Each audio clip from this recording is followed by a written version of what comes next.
Please welcome our first contestant number 1, 정신영. The title of her speech is The Essence of Genuine Leadership.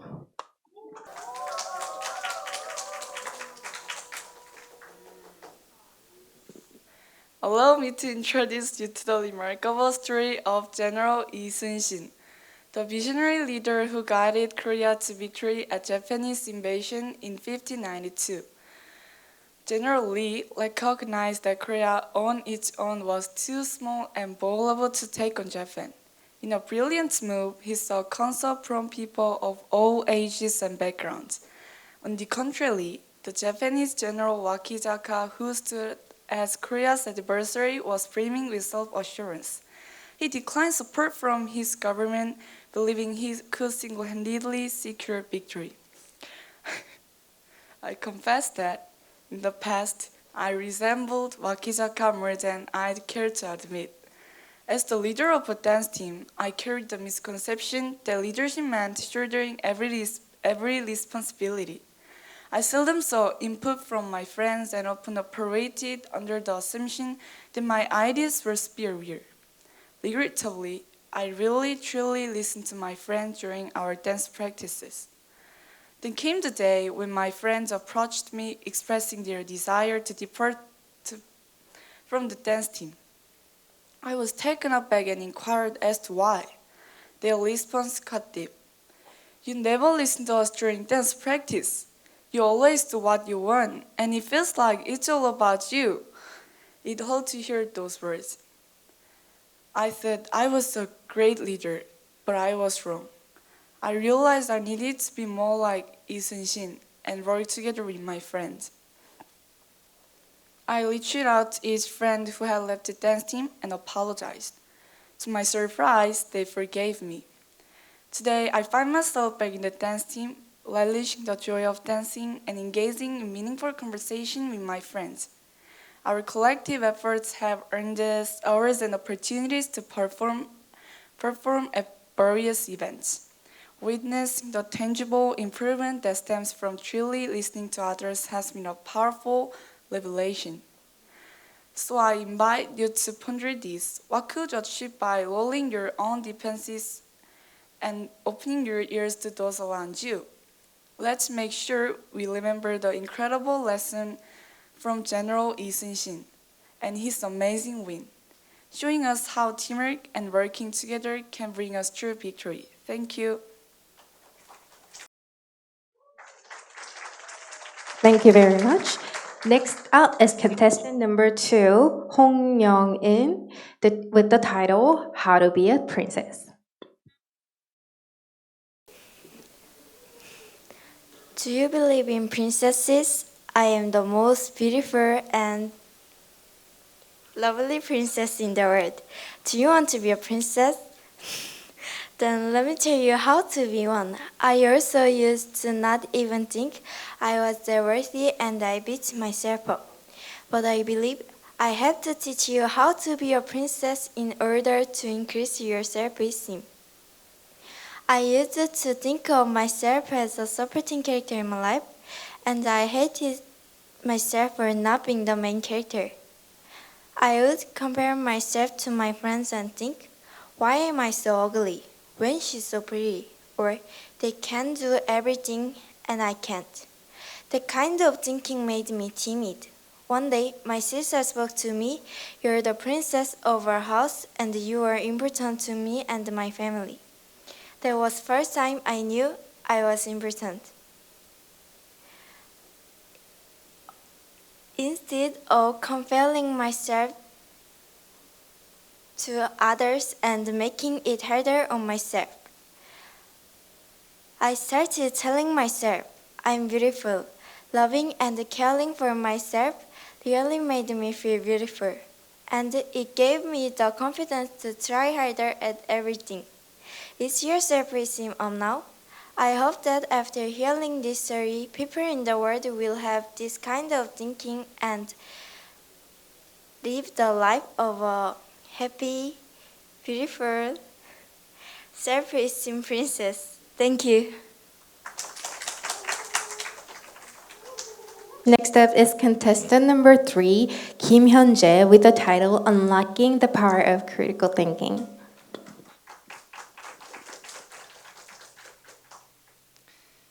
Today, I want to talk about something we all do every day, thinking. Thinking is how we use our brains to understand things, make choices, and deal with problems. Every decision we make depends on our thinking skills, which can either help us or get us into trouble. But these days, it seems like we're using the internet to solve everything instead of thinking things through. Thinking comes in different flavors, like critical thinking, creative thinking, and logical thinking. I'll focus on critical thinking. Some people think it's all about being negative, but it's actually super useful.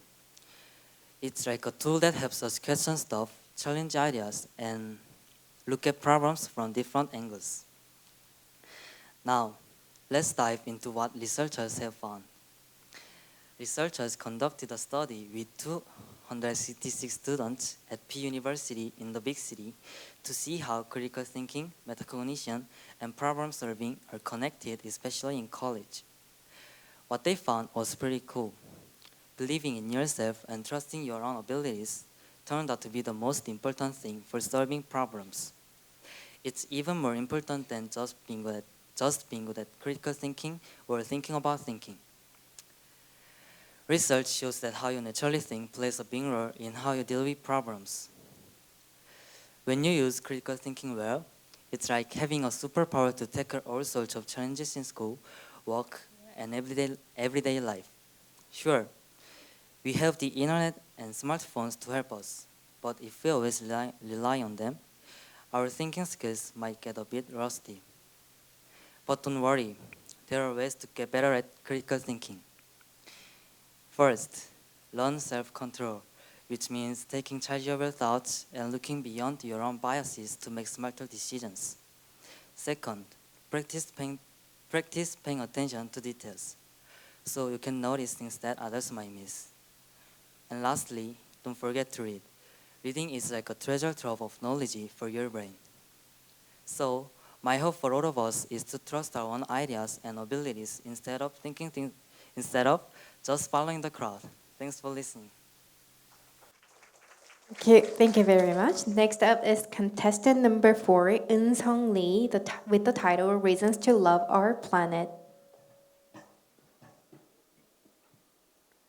I recently watched a video on YouTube about a turtle that was dying because it had a plastic straw stuck in its nose and couldn't breathe. Luckily, the video ended with the turtle getting the straw out and free, but it come back to haunt him at any moment. Why did the turtle have a plastic straw stuck in his nose? And how did it get into his body? In the old days, we used to have plastic straws attached to the 200 milliliter milk bottles we drank. Nowadays, Starbucks and McDonald's give out paper straws like this one. At first, I was very uncomfortable with them because they quickly became flimsy. After a while, the end of a straw gets damp and the beverage doesn't come out well. But I still use paper straws. Why? Because plastic straws are too thin and small to be recognized by recycling machines and get lost in the process. They don't get recycled.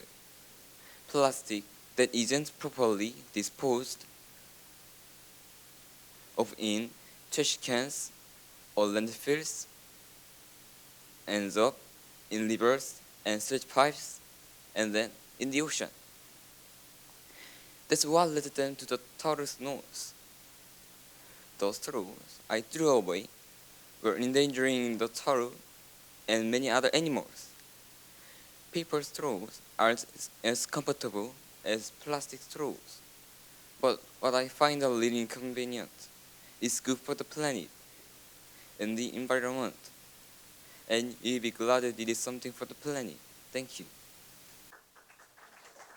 Next up is contestant number 5, Youngrang Kim, with the title Not Others But Me.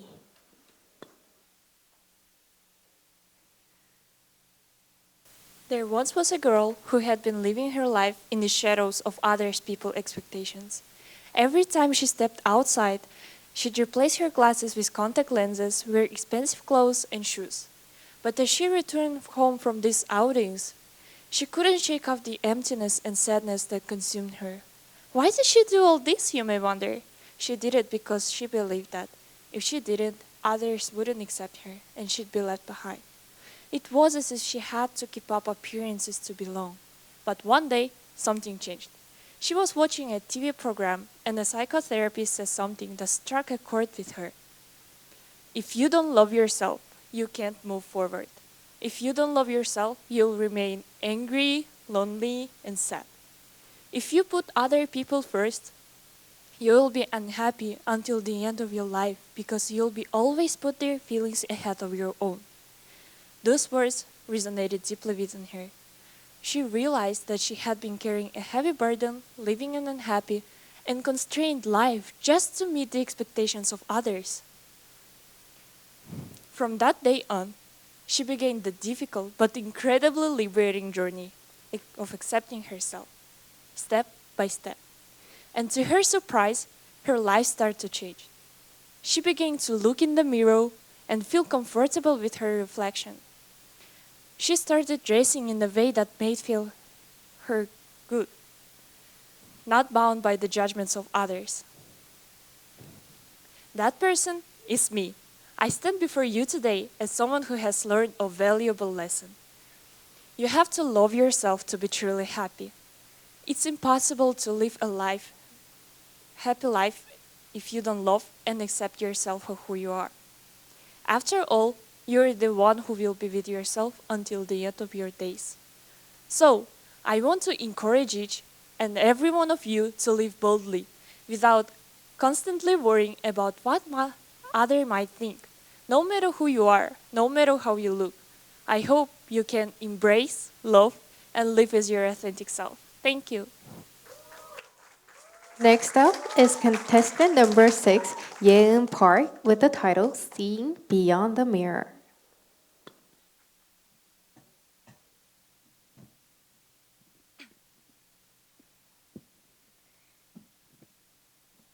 Have you ever noticed how most people are unhappy with their appearance? They often feel stress and pressure to change the way they look. I used to be someone who didn't pay much attention to my appearance. However, as time passed, I became increasingly fixated on the aspect of myself that I had previously disregarded. My mother had what many consider the most beautiful nose in the world, often mistaken for having a surgery. In contrast, my father had large flat nose. When I was younger, I was often told that I resembled my mother, but I couldn't help but notice that my nose looked more like my father's. Back then, it didn't bother me much, but now it consumes my thoughts. Every day I'd look in the mirror, and all I could see was my nose, which in my eyes fell short of my mother's.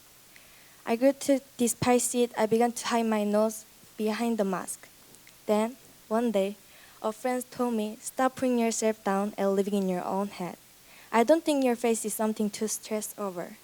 Those words made a world difference. I realized that I have been obsessively fixated on my nose, comparing myself to others and feeling envious. However, my friends saw things differently. They didn't obsess over my nose. Instead, they admired of my appearance.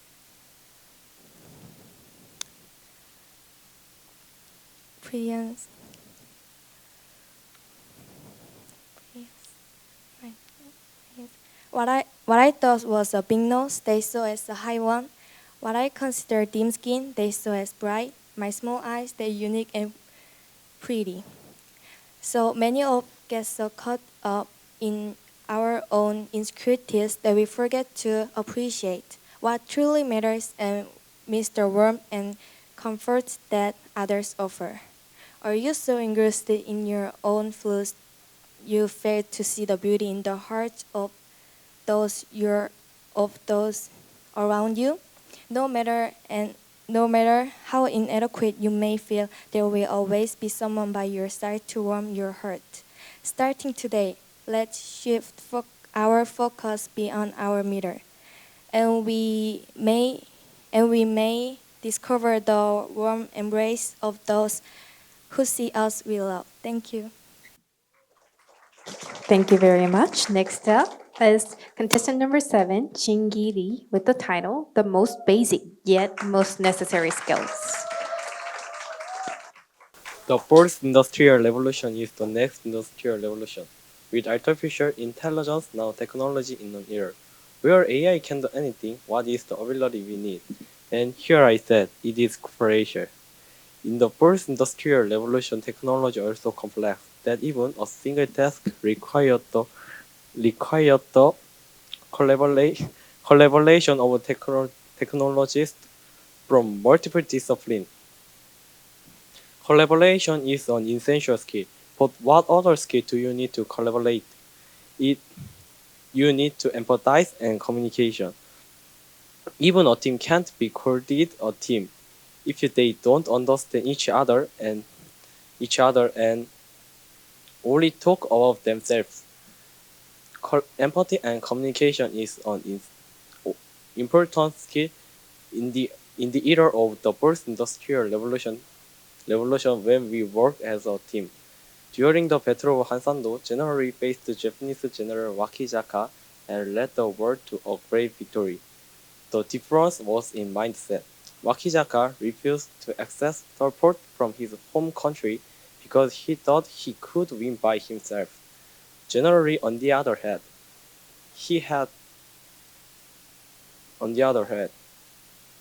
took the words of young soldier if it was necessary for his tactics. The collaboration he had with humble-minded led to victory. I really didn't listen to anybody else. On the day of the sports day, I was playing goalie. I was just play my one thing. I didn't listen to my friends who were telling me to focus. Yes, after the first goal, after the second goal. That's when I heard them. And we won because everybody on my team played well until the end. Empathy and communication never help when you're above others. It helps you below others with mind to run. In the first industrial revolution, human intelligence could not keep up with AI, and the world is changing rapidly. Empathy and communication are core competency to live together with everyone. Thank you. Thank you very much. Our next contestant is contestant number 8, Yejun Seo, with the title Waste Sorting.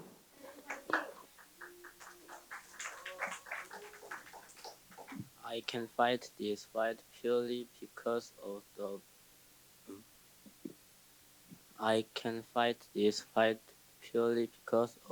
principal who takes waste recycling seriously. The principal Tracy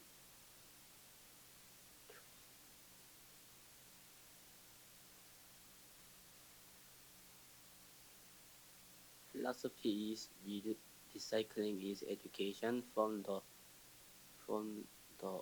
jumble of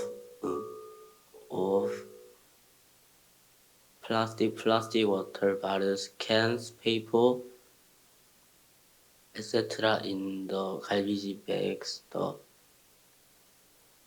principal separates them by hand and puts them in their own bags.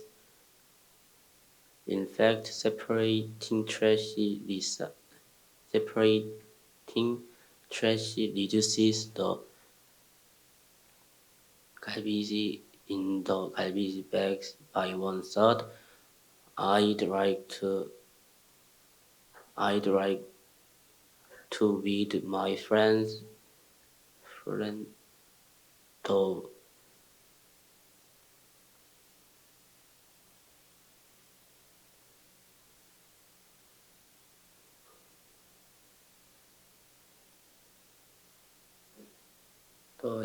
the joy I felt when the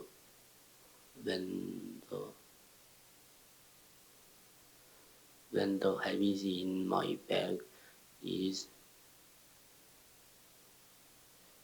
reduced by third. Instead of half, would you like to give it a try?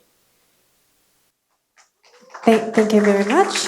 Next up is contestant number 9, Sun Hee Chang, with the title "The Secrets of Giving." It was just another ordinary school day when our teacher announced a team activity. She drew a card to randomize the team. In the moment, I secretly hoped that the name James wouldn't be called. You see, he was a slow talker, forgetful, well, a bit lazy. Being on the same team as James often was like a one-way ticket to defeat. Get the card with the team lineup, James included. Feeling a sense of frustration, I approached my teacher hoping for a team switch. Her response, though, left a lasting impression on me. Sonny, there are those in this world who give, and there are those who only seek profit. But do you know who ultimately finds success? Surprisingly, it's often the giver who achieve true success. Givers improve themselves by helping others, and they find happiness in connecting with others. This could be a wonderful opportunity for you to experience that. Would you like to give it a try? Reluctantly, I agreed. Half doubting my decision, I became James' special tutor for the day. I checked his homework, conduct speaking exercise, and repeat explanation until he understood. While I usually got the hang of something after reading it 10 times, with James, it was more like 100. The following day, something remarkable happened. James answered every speaking question without stuttering, and I helped our team secure a substantial lead. Thanks to the countless practice sessions with James, to my amazement, we won first place that day. Our teacher praised us, and even the opposing team applauded us. What touched me most was James' beaming smile, celebrating his first ever first place win. After that day, I looked around the classroom and I noticed many friends who, like James, needed help. Each time an opportunity to give arose, I embraced it without fear. I realized that it wasn't just about helping others. It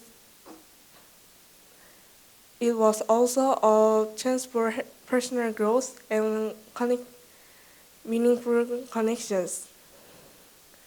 Before I knew it, I had become the happiest person in the class. I hope that our classroom will be filled with more joyful givers like me. Thank you. Thank you very much. Next up is contestant number 10, Urim Shin, with the title Two Wolves. Everyone, how would you feel if a friend you were getting along with suddenly stopped talking to you for no reason or just yelled at you? At first, you'd be angry, but over time you feel annoyed, sad, and worried, all of which are negative emotions. When something disturbing happens to you, negativity surrounds you. How do these feelings grow in me? I wondered, and then I read a story of the two wolves. This is a story that has been passed down among the Cherokee Indians in the United States. It's about a grandfather telling a lesson to his grandson. One day, the grandfather says, "There are two wolves living inside a human heart. They are always fighting." The grandson points to his chest and asks, "Do they live in us?" "Yes, they live in everyone's heart." The black wolf is full of anger, jealousy, complaining, bitterness, inferiority, and vain pride. The white wolf is full of love, hope, serenity, and joy. The grandfather answers, If the two fight, who wins? The grandson asks. The wolf you feed wins. There was always a part of me that said, I can't do this. I'm not needed. I'm garbage. I realized that these two kinds of thoughts were always there, like two wolves. But depending on which one I fed more, it would take over my mind. Now I only feed a white wolf, and I'm happy because I always have hope for myself.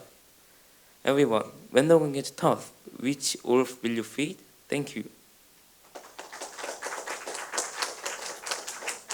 Thank you very much. Next up is contestant number 11, Elizabeth, with What does hardship mean to you? Not long ago, a man who had written 10,000 poems about Chikchi, which is the world's oldest extant book printed with metal type, came to speak at my school, and he said, to write good poetry you have to read a lot, write a lot, and be sad a lot. That hurt, pain, and difficulty are the teachers that make us grow. I started studying at the Lincoln School in April 2023. I met many friends here, and among them there was one who never gave me peace. Every day she made fun of me, swore at me, even at my parents. I found out later that she had lived alone with her mom, and her mom would leave for work in the early morning and come back late at night. She told me that by then she had lost herself in her phone. She didn't talk to anyone and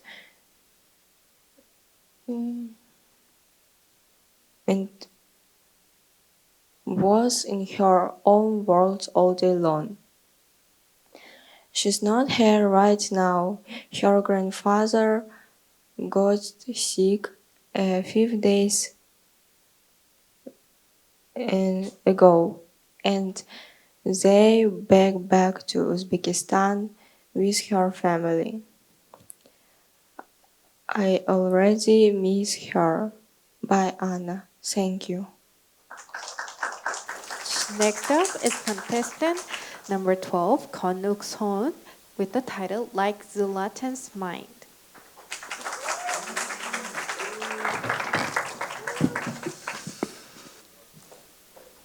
There was a lion in European soccer. What do I mean by in soccer? It means a man who was so good at soccer that he was called the Lion King of soccer. And that man was Zlatan Ibrahimovic. The story of how a boy from the ghetto became a Lion King, Lion of European soccer, is an inspiring one. Zlatan had a rough childhood with parents discord, indifference, and poverty. The only thing he enjoyed was playing soccer. He loved it and he played hard. Played hard, but because he was from the slums, he was always looked down upon by others. He didn't let stop him from playing soccer, and as a result, he joined the Swedish soccer team, Malmö Gudanus team. He didn't let anyone interfere with him from looking at his score, no matter what they said. Eventually, Zlatan became the Lion King of soccer. If I had ignored and criticized like Zlatan, I would never have started playing soccer. Because I was very susceptible to people's opinions, I was too afraid to people judging me, and I was intimidated by people's eyes. Then I came across the story of Zlatan, the Lion of European soccer. As a huge fan of soccer, I admired his mindset.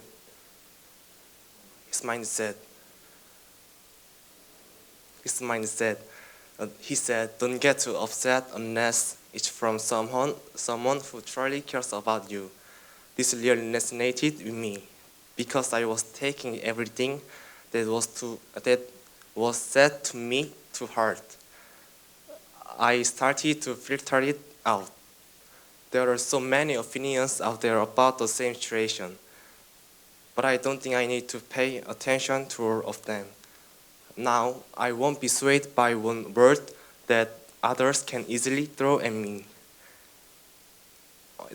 I'll have my own opinions and walk my own path, just like Zlatan, who stuck to his dreams in the face of so much disrespect and criticism. Thank you. Thank you very much. Next up is contestant number 13, Taeyeon Kim, with the title, What's Going On?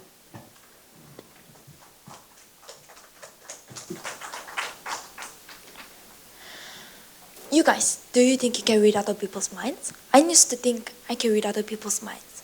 So I would always look at other people and think, I bet they're good at this. And then I check it later, and a lot of times I was right. So I trusted my guess. One day, a friend of mine was stomping around the classroom, slamming the classroom door behind her. I thought, what's wrong with her? Isn't she a bit too selfish? She should think about the people around her.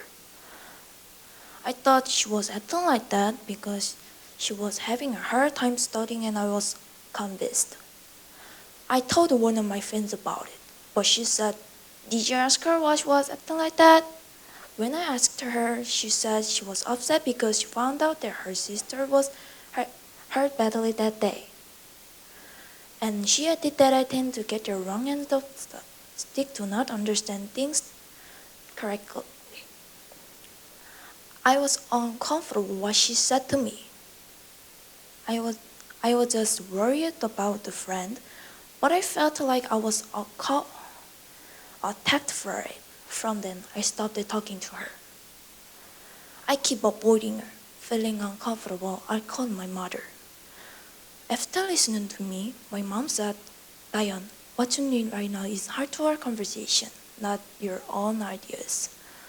You're only talking about your thoughts, and that's why you don't want to listen to what the others are saying. When you have a heart-to-heart conversation, you can read the other person's mind, and that's what conversation is. I felt so embarrassed when I heard what my mom said. I told her, hey, I'm sorry, I was wrong. I realized that I can't know the other person's mind if you don't talk.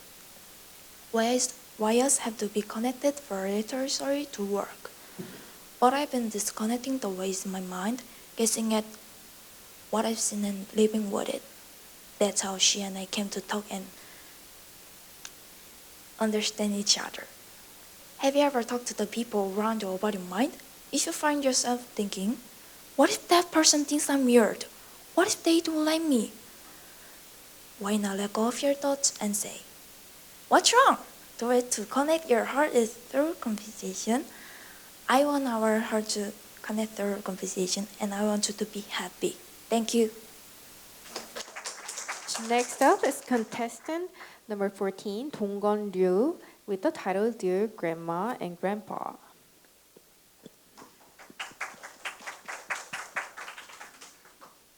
Dear Grandma and Grandpa, hi, it's me, Donggon, your grandson. I really wish I could see you more often, but you're not here anymore, and it makes me feel sad and lonely. I hope you're doing well up in heaven. I love you, our Grandpa. Thank you. Thank you very much. Next up is contestant number 15, Yeji Kim, with the title The Inconvenience That Saves the Earth.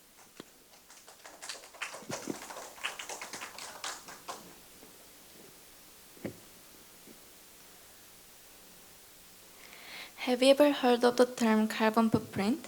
It refers to the amount of carbon dioxide that our activities or the production and consumption of products generate both directly and indirectly. Now, have you ever wondered how much carbon dioxide we emit in just a month? It's a staggering 207.16 kilograms. But that's not the end of it. Our cars are responsible for emitting a whopping 4.8 billion tons of greenhouse gases annually. Did you know that even watching online videos on platforms like YouTube or Netflix adds to the greenhouse gas problem? The data centers that transmit this content release a staggering 200 billion tons of greenhouse gases every year. To generate the electricity, we rely on daily thermal power plants burn coal and oil, further exacerbating the greenhouse gas issue. These gases are gradually warming our planet, leading to a host of problems. As the Earth warms, we will witness more frequent droughts and typhoons, making farming increasingly difficult. This, in turn, will lead to extreme food shortage and soaring prices. Our daily conveniences, such as water usage and air conditioning, are unknowingly contributing to the deterioration of our planet and our future. The very inventions created for our comfort are now harming the Earth. So, what can we do to safeguard our future? Making small changes in our lifestyles can make a significant difference. If you reduce your computer or TV usage by just 1 hour, do less load or laundry per month, and drive your car 4 times less per month, you will cut your carbon dioxide emissions by 11.1 kilograms. That's the equivalent of planting 42 trees in a year. While it may be slightly inconvenient, these small adjustments can drastically reduce your carbon footprint. Embracing these changes may seem uncomfortable at times, but remember, you are the unsung heroes who are actively working to preserve our planet and secure our future. Thank you. Thank you very much. Next up is contestant number 16, Hae-yo Kim, with the title Understanding Self-Righteousness. Have you ever thought about what it means to be right? It's like believing you. Have you ever thought about what it means to be right? It's like believing we are always correct. But if you take a moment to reflect, you might realize that we made mistakes and faced failures in our lives. When you set false limitations, you can start thinking, I'm always right, and admit I've been wrong before. I'm not perfect, and I've misled. Sometimes people act very sure of themselves without really thinking. They might be right about one thing and believe right about everything. This often leads to arguments and conflicts. History teaches us that being right without the right kind of thinking can cause fight between friends and family. But it can also lead to risky and terrible things. Take Hitler for instance, who started World War II, caused the death of 6 million Jewish people. His belief in his random ideas led to horrible actions. We can avoid such terrible outcomes by not clinging too tightly to R&N and by being open to listening to others. Thank you. Next up is contestant number 17, Woo Young-jae, with the title Taking Small Steps to Combat Global Warming. The weather has been really hot lately. Last summer, we had to use the air conditioner every day. Since the Industrial Revolution, the Earth's average temperature has gone up by 1 degree Celsius in 2018 compared to 1890, 1900, making the Earth warmer. Global warming changes a lot of things. There are more typhoons, floods, and heat waves now. It's like we might only have summer and winters soon because spring and fall could disappear. In January 2023, Europe and the United States had one of the warmest winters ever. It was so warm that people ran sunbathing and swimming in January. By 2025, the Earth's average temperature will go by 1 more degree Celsius. You might wonder why 1 degree is a big deal. Well, the problem is what comes after that.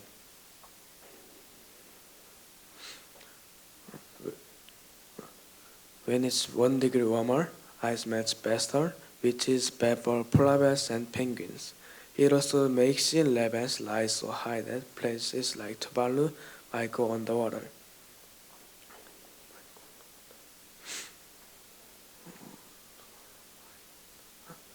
Ice, like glaciers, helps keep the earth cool by reflecting the sun's heat. If all the ice melts, the earth keeps getting hotter. The United Nations Secretary General said, we are in a really tough spot, but what if you could help save the planet? You can make a difference with just one hand. When it's cooler outside, try to be in the sun and keep your home warm. Lowering your heating by just 1 degree can make a big difference in reducing harmful gases we put in the air. Also, when you go shopping or buying things, use your shopping cart, recycle containers. Avoid buying things with too much packaging, and use containers you can use again. The top scientists from NASA, James Hans, said, we are in a bad situation, but it's not too late to turn things around. We need to act now for the sake of the future and the planet. Thank you for listening. Next up is contestant number 18, Son Hye Lee, with the title The Sweet Taste of Connection.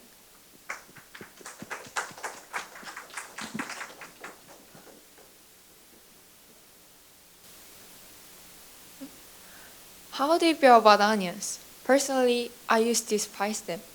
If they appeared as a side dish, I wouldn't even consider touching them.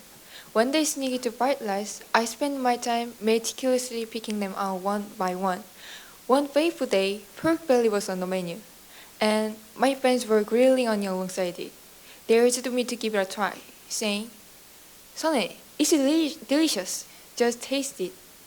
Though skeptical, I hesitantly took a bite of the grilled onion. Pair with the meat. To my surprise, I was met with a surprisingly sweet flavor. It was at the moment that I realized, wow, onions can actually be delicious. As an introvert, approaching friends resembled eating onions for me. I often worry, what if they dislike me if I approach them? When my friends would ask, "Sonny, what's your take on this?" I typically ponder, and struggle to respond. But at the moment, I thought, I can't avoid this anymore. Summoning my courage, I finally spoke up, saying, I can't find any of it funny, so I'm not sure how to respond. In response, my friend shared some valuable wisdom. She said, "It's a lie. If it's not funny to you, it's not funny.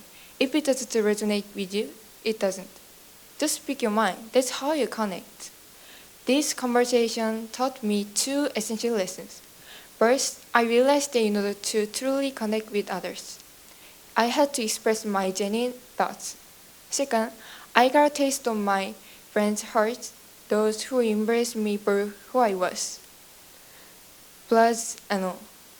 From then on, I felt liberated to share my true self in my friends, even when I felt imperfect and vulnerable.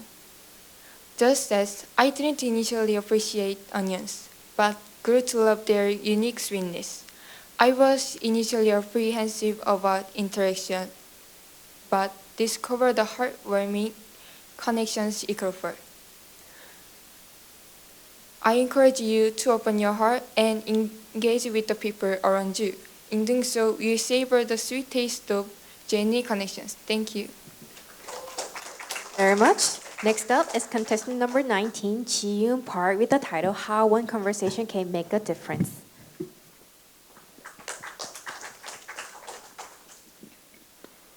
Thomas Edison invented something called direct current, and Nikola Tesla invented something called alternating current. Today, let's talk about Tesla for a moment. He had a tough time in college. He liked to gamble, and he lost all his money for school. During this difficult time, Tesla's father passed away. But even with all his troubles, his mother gave him some money and said, "Take this money and start over.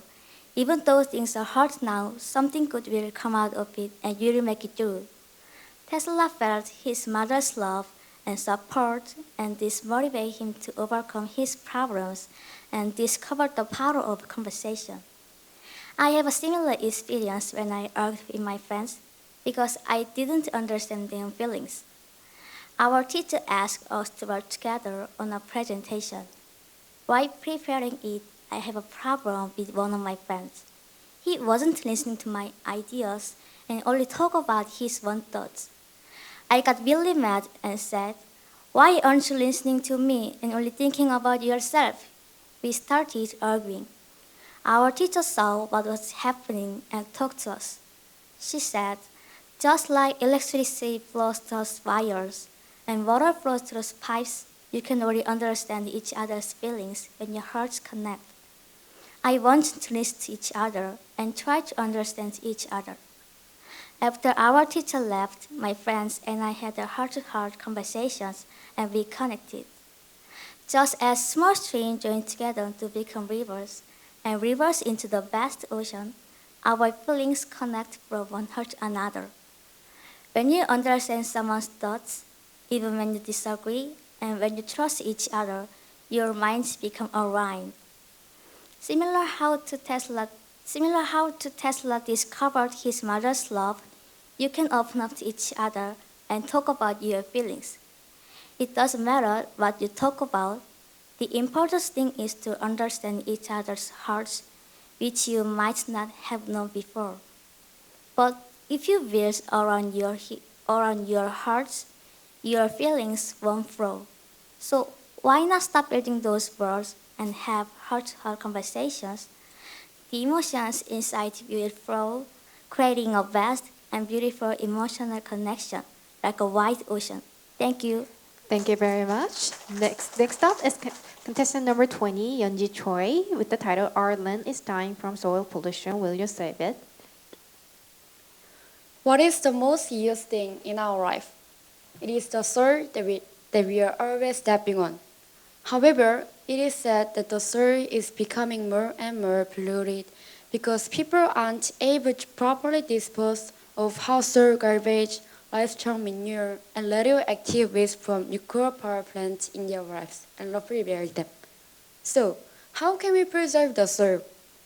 They say it's very difficult to get the time and money to rehabilitate the soil.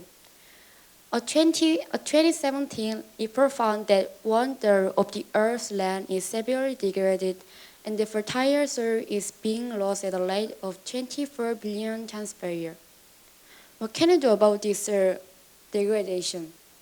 First, avoid the overuse of pesticides, which kill life in the soil, disrupt ecosystems, and acidify and degrade land. Second, avoid overdevelopment. Urbanization and industrialization due to growth lead to destruction of ecosystems. So we must prevent indiscriminate land development. A famous case of soil contamination is the Rock Canal case in the United States. In the 1840s, a chemical company dumped 20,000 tons of chemicals into the ground. And 30 years later, streets and gardens were dying, plants were dying, and black liquid was pouring out of sewers, causing residents to suffer from skin disease, heart disease, and asthma. Soil pollution is one of the reasons for this event. In my opinion, preventing soil pollution starts with our daily lives. It is important to separate and dispose of the trash and waste that is generated. By doing so, we can minimize soil pollution from garbage disposal facilities. Protecting soil is in your hands. The dirt, the soil will always on. It's not infinite. Like the air we breathe, we need it. Will you protect it? Thank you for listening so far. Thank you very much. Next up is contestant number 21, Jisung Song, with the title Stephen Curry, the Greatest Shooter. Stephen Curry, also known as Steve Curry, is the one of the greatest basketball player. He won the NBA championship 4 times, be named the Finals MVP once, and has received the MVP award twice. He is considered the greatest point guard globally, and he is 9th among the all-time great players. Stephen Curry was born in March 14, 1988. His dad, Dale Curry, was a famous NBA player in 1990s. Curry always looked up to his dad as his hero. When he was a kid, Curry was not very strong physically. To overcome his physical limitations, he started playing basketball, so he can follow in his dad's footsteps and make it into the NBA. What's more incredible, Stephen Curry stood at just 1 foot 5 inches tall, which is considered quite small for a basketball player. Only one small college in the US called the Davidson College accepted Curry. Before Curry joined, this college hadn't won any game in NCAA since 1996. However, it was Curry's outstanding skill that helped the Davidson College reach the quarterfinals. In 2009, he was drafted into the NBA by the Golden State Warriors as the 7th overall pick. But even after joining the NBA, people still have thoughts about him. The Golden State Warriors built their team around Curry, and under his leadership, they won 3 championships from 2015, 2017 to 2018. However, thoughts about his skill persist. Some believe that he owed his success to his teammates. In 2022, Curry won his first championship and his first Finals MVP award. It is a significant achievement in his life. When I feel nervous, lazy, and want to give up, I think of Curry. He never gave up, even when facing challenges, and he achieved remarkable success. His career has taught me that we have control over destiny with persistence, hard work, and determination. We can achieve our life goals. The success don't come naturally. You should work too hard than others to achieve it. Thank you for your listening. Much. Next up is contestant number 22, Seojin Kim, with the title The First and Second Halves of My Life. My life can be divided into before and after the 3rd grade of elementary school. When I was in elementary school, I had a so-called anger management disorder, so I was very different from others. I usually live a normal life, but if something trivial happened, I turned into a wild horse. One day, I was in charge of distributing lunch at school. I wanted to serve green grapes, and my friend also wanted to do it too. I could have just given in, but I was stubborn. My friend didn't stand back, so I couldn't control my anger and threw away the desks around me. When things didn't go my way, I got angry and couldn't control my emotions. I couldn't bear it unless I expressed my emotions through action. I was always getting into trouble because of my anger. But I started to change gradually when I entered 3rd grade. The change began with my 3rd grade teacher. I was always busy expressing my anger, but the teacher tried to understand my feelings. One day, we were doing recreational sports at school, and my teammates were very poor. The thought of coming in last place made me angry, and I ran out of the gym. However, the teacher calmly talked to me. If difficulties arise in activity we do together, it is natural to solve the difficulties together. If you give up in the middle, there's nothing you can do in the future. You'll be okay without that feeling of anger. It was my first time hearing someone's words and being moved by the words of others. The teacher's word touched my heart, and I came to accept them. After this, the teacher often tried to talk to me and lead me to a wider world, and little by little, I practiced letting go of my feelings, which I thought would never change, just as my heart, which seemed like it would never change, grew and changed after meeting a teacher. I hope that you too can grow even more by sharing your heart with someone. Thank you. Thank you very much. Next up is contestant number 23, Minseol Kim, with the title, Can I Have a Hand?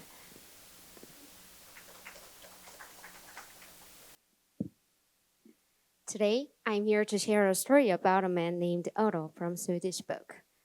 After losing his wife in a terrible accident, he even thought about ending his own life. But then, something pretty amazing happened.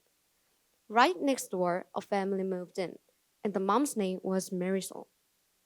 The Marisol family started asking Otto for little favors. Excuse me, do you have a hammer? Can you take care of my child for a few minutes? These small requests ended up delaying Otto's despair, giving him a reason to carry on for a day or two. Over time, Marisol's family continued to ask for help, which, surprisingly, played a crucial role in helping Otto rebuild his life. Now, let's talk about the Marisols. Some might say they were imposing, wondering why they relied on their neighbor when they could handle things themselves. You know, it's not so common to ask strangers for help, but I see it differently. I think it was the start of a real heart-to-heart connection. You see, when you ask for a favor, you create a bond. You feel indebted, show gratitude, and when the other person needs help, you can be there for them. Isn't that how meaningful human interactions often begin? I had a similar experience during my time at a boarding middle school. I spent nearly every waking moment with my friends, and I tried my best not to inconvenience them.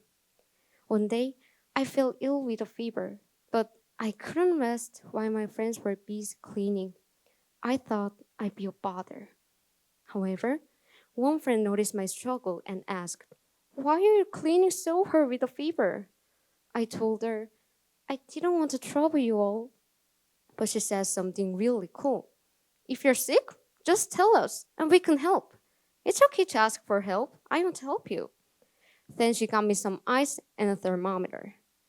That's when I learned not to be afraid to ask friends for help and be a bother. Everyone, did you know that when someone helps you, they actually feel pretty good about you? It's like they're doing you a favor, even though you might worry about bothering them. But you know what? That's how genuine friendships begin. And that's exactly how the Marisol family made a big difference in Otto's life. We are not meant to go through life all by ourselves. Now, I'm not afraid to turn to my friends and say, "Hey, can I have a hand?" And to the judges, I hope I'm not asking too much, but I'd really, really appreciate a good score. Thanks for listening. Much. Next up is contestant number 24, Ji-hwan Park, with the title, Folding Thoughts. Do you know how to fold in short? How do you fold your thoughts when it's not even paper? Out of curiosity, I read an article in a magazine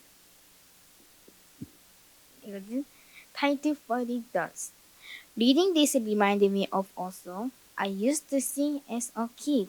The monkey Betty slide, it's an apple, it's for delicious, it's delicious, it's a banana, it's banana is long, it's try, it's try fast, it's fast, it's on airplane, it's airplane is high, it's back to mountain.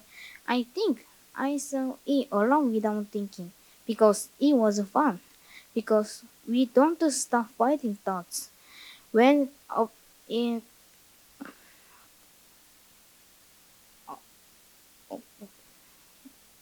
of a nonsensical situation where the monkey panties becomes the effort and the effort becomes the train. When I was in second grade of elementary school, I went to the doctor with mama for a check-up. We had to draw blood, but I was so scared that I didn't do it. I come home and got really scared a lot from my mom. Then my mom told me the story.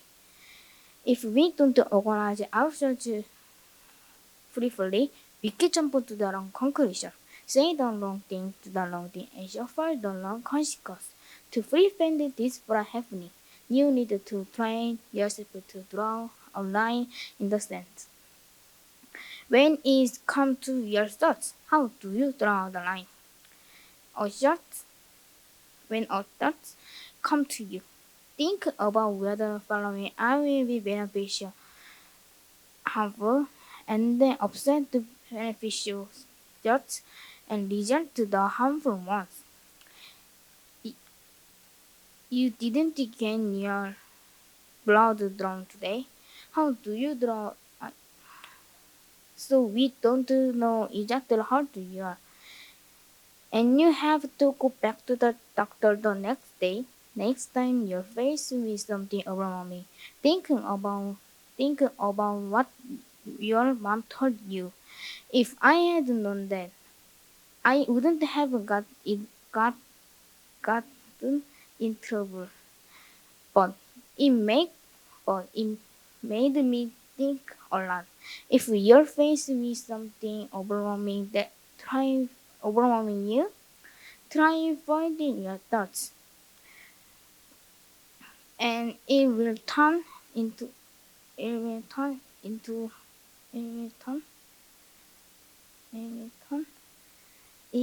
a desire instead of a burden. Thank you.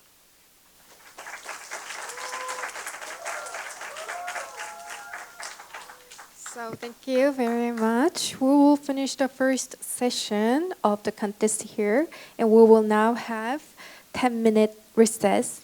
So we will gather here at 2:35.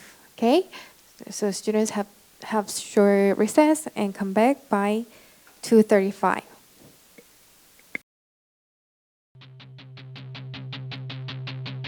옥상 위에 홀로 앉아 노래를 불렀지. 나를 비춰주는 별 관중 삼아 좁은 골목 돌고 돌며 뛰고 또 뛰었지. 신발이 해져 닳아버릴 때까지. Every night 매일 꾸었던 소중한 꿈들 이제는 펼치러 날아갈 거야. 슈퍼스타 이제 나의 목소리를 높여 질러. 내가 누구였던 어깨 내 꿈을 향하여 Let's go. 슈퍼스타 이제 너의 목소리를 크게 질러. 주저마 시작해. 너만의 우주를 보여봐.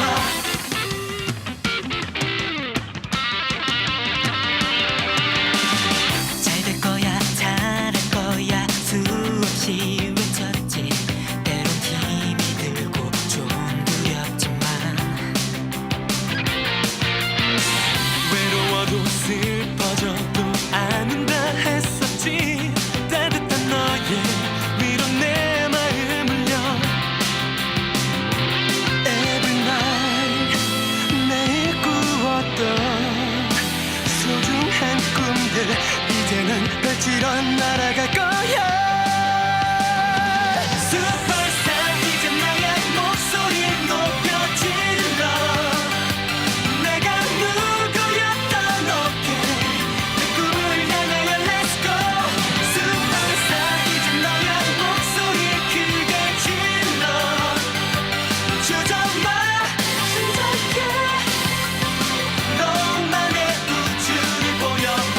자 눈을 감아 미래의 내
properly in elementary school, so I couldn't even read happy. But after I entered 청주링컨 school, my teachers taught me English step by step, starting with phonics. Now that I'm in the 3rd grade, I can express my thoughts freely in English. I have an English reading class, and reading books is so much fun. I have a dream of becoming a writer who writes novels in English.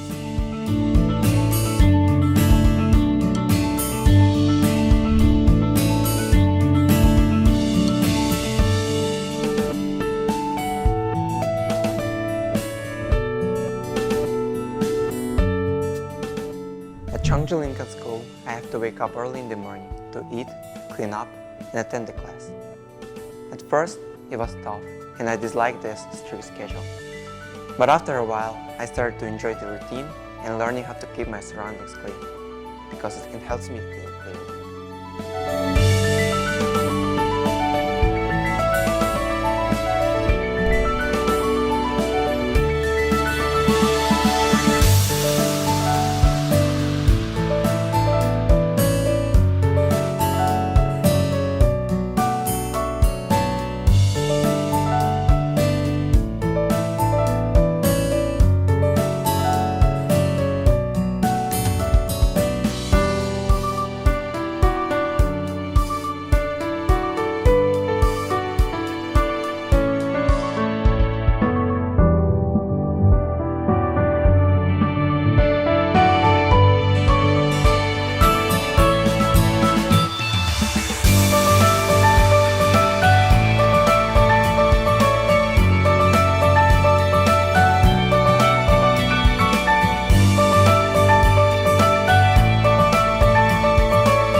Okay, now it's time to start our second half of our English speech contest. And please remember, it is important to give a good speech, but it is also very important to have a good attitude as an audience. Okay, give a warm applause when they start and when they finish their speech.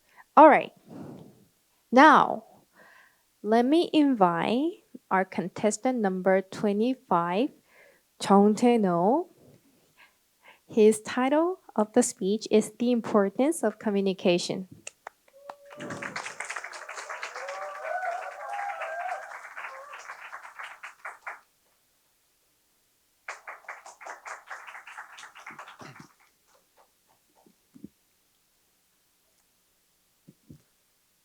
Did you know that South Korea has the highest rate of people ending their own lives right now?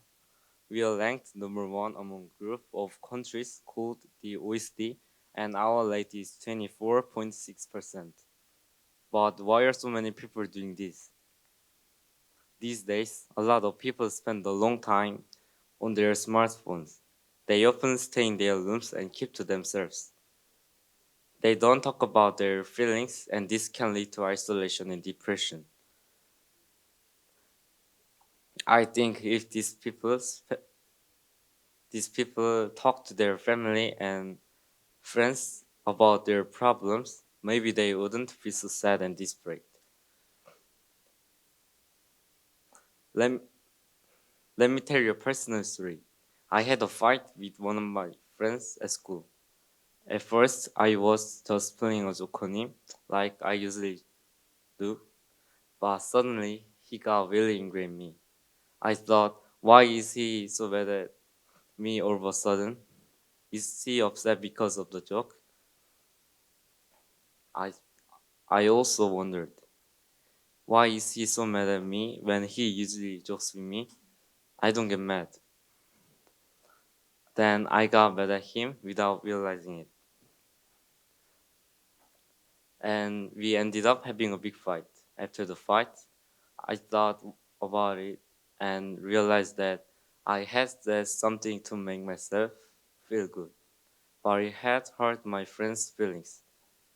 So I went to talk to him about it. As I expected, he told me that he usually jokes with me, and I realized that what I did was really not nice.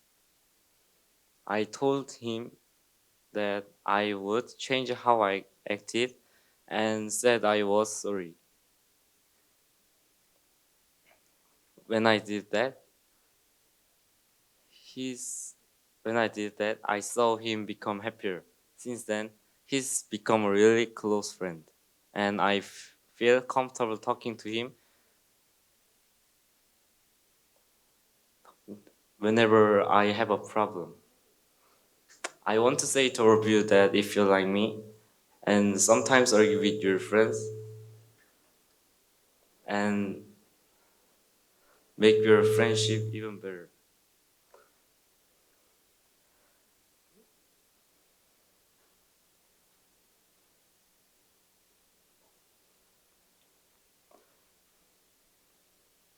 Talking about it can help you understand each other's feeling. And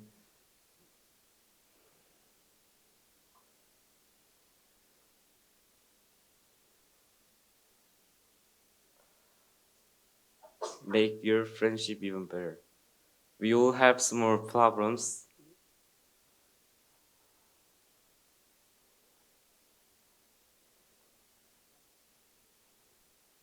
but keeping them inside only makes you feel worse in the end.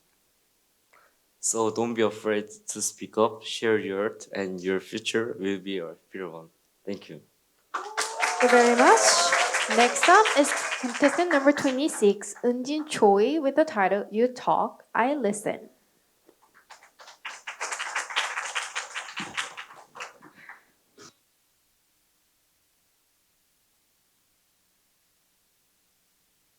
I'm here to listen to your story, anything you want to say.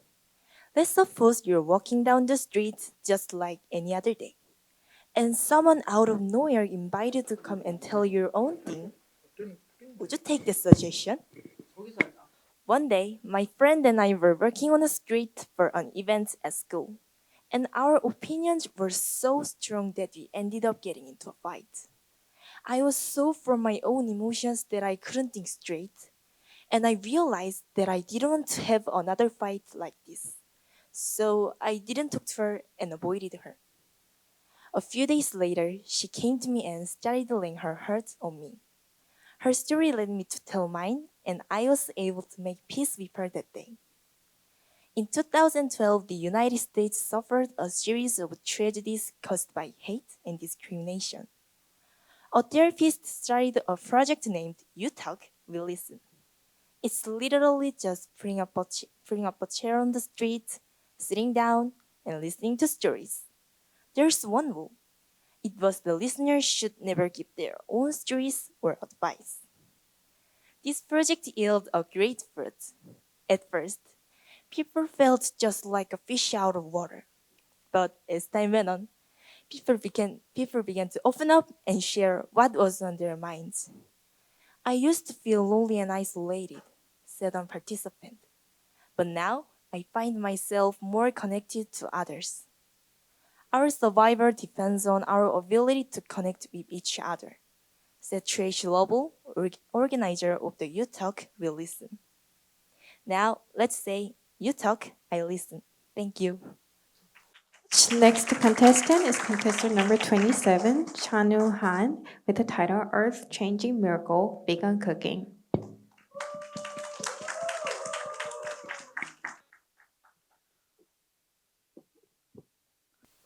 One day, I went to my favorite burger joint and the name of a new burger caught my eye, Miracle Burger. It looked so delicious, but when I took a bite, it didn't taste like what I thought it should taste like. It turned out to be a vegan burger, a veggie burger. and I thought, no, why did they make the patty out of soy instead of beef? To answer that question, I realized that I looked up, why did they make a burger? That's when I learned that wheat is a major contributor to global warming. To make meat, you have to let the cows and pigs and cook them. When you let the cows and pigs, they eat pulp, fat, and poop, and the methane they produce is more than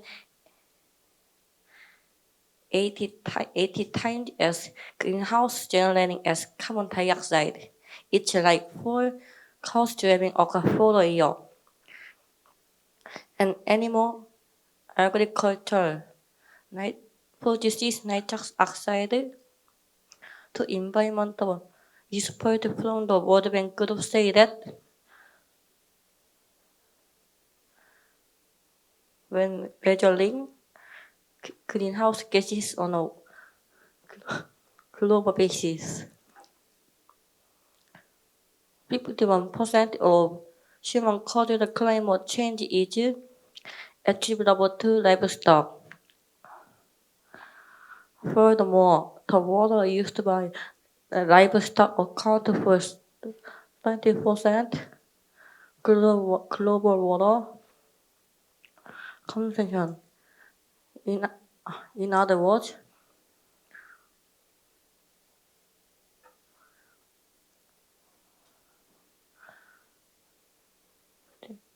livestock is not only a major contributor to global warming,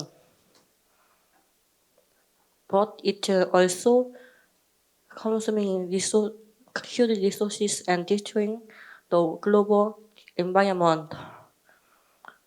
Through my research, I realized that the miracle burger was a way to help save the planet, and I started to think about how to increase the number of vegetarian meals.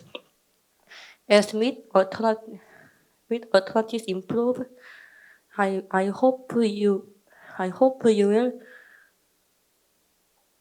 enjoy delicious vegan food together. Thank you.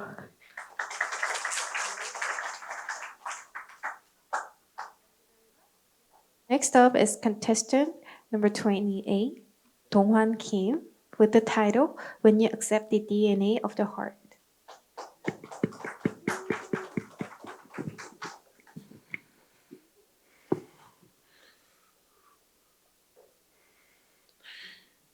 Will I be stick to my own ideas, or will I be open to different perspectives? People who believe they are smart, always right, and tend to ignore other ideas. On the other hand, those who have faced failure and realize their mistake are more willing to listen to others.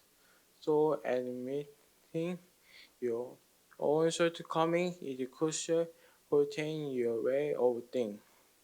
Once talked to the school principal about my difficulties with studying. He told me that a student's main job is to study, a teacher's job is to teach, and a father's job is to earn money. Then he asked me how to say fight in English. I didn't know, so he looked it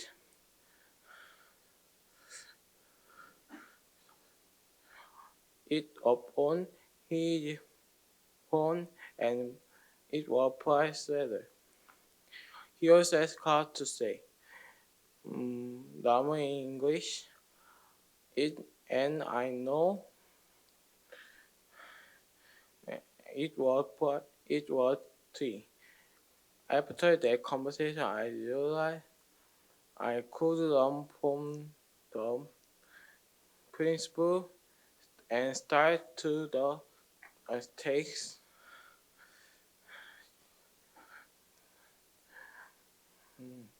take my studies more seriously. From the experience,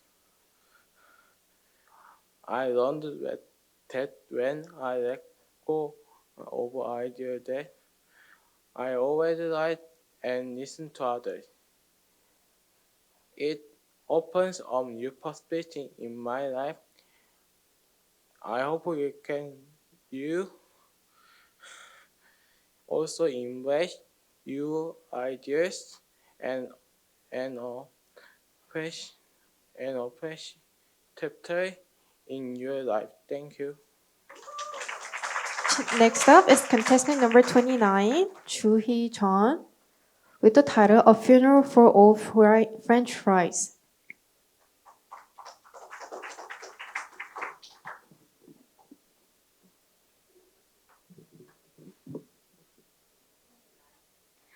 A man reads a eulogy in front of a large coffin. I saw a seagull, gag, eating a fry. What if I told you this was actually part of an ad? And guess what? It was KFC's own ad. In Canada, KFC had a bit of a rap for having bland fries, but instead of hiding from it, KFC did something totally unique. They decided to show their weakness. So they ran these ads on social media, calling it a funeral for old fries. They even put those fries in a coffin. People say goodbye to the old fries and welcome the new, tastier version. People actually loved this super funny ad. Unlike KFC, however, I wasn't really into confronting my weaknesses head on.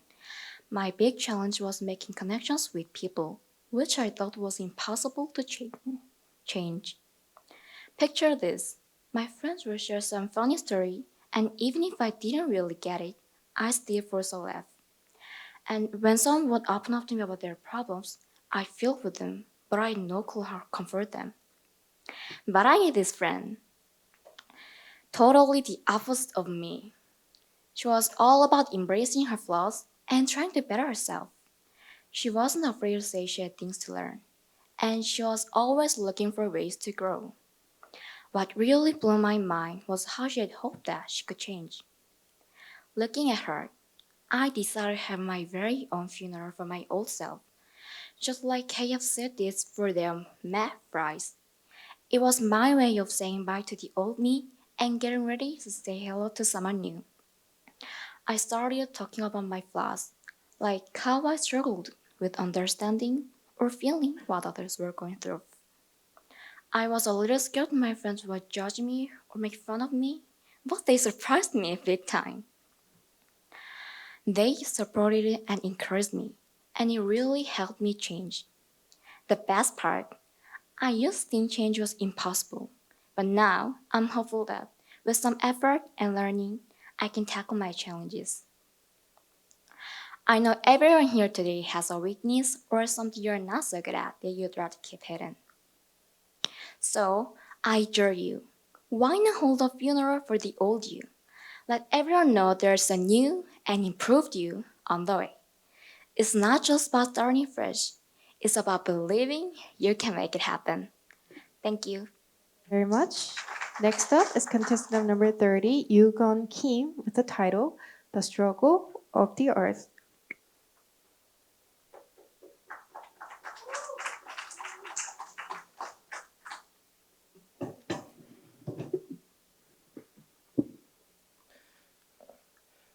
It's been unusually hot this summer, hotter than last year and breaking this year's record for high temperature.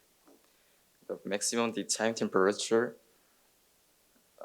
in midsummer is now close to the human body temperature.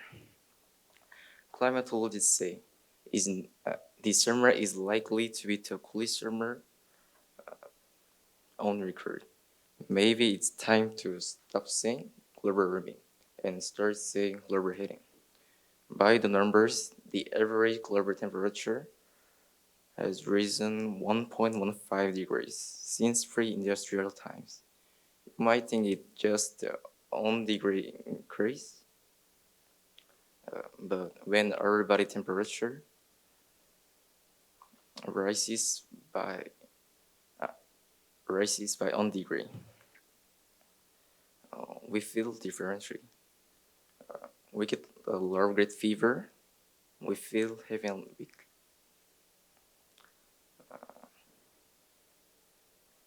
But what about the planet?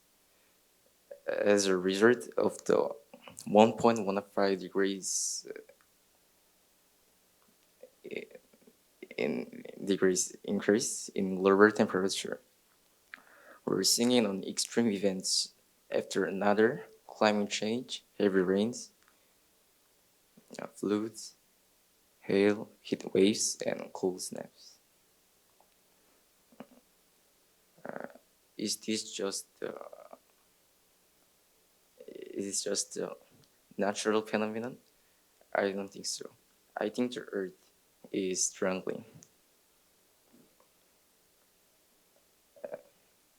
And as a result of our human pursuit of convenience.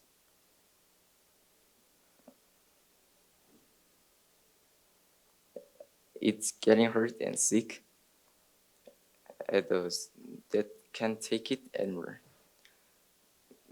Global warming and climate change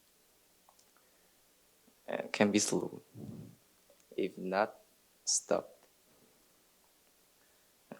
Who created the problem? People. Who has a solution? People. If we stop thinking I'm this alone and start thinking I'm this together, we can solve the problem.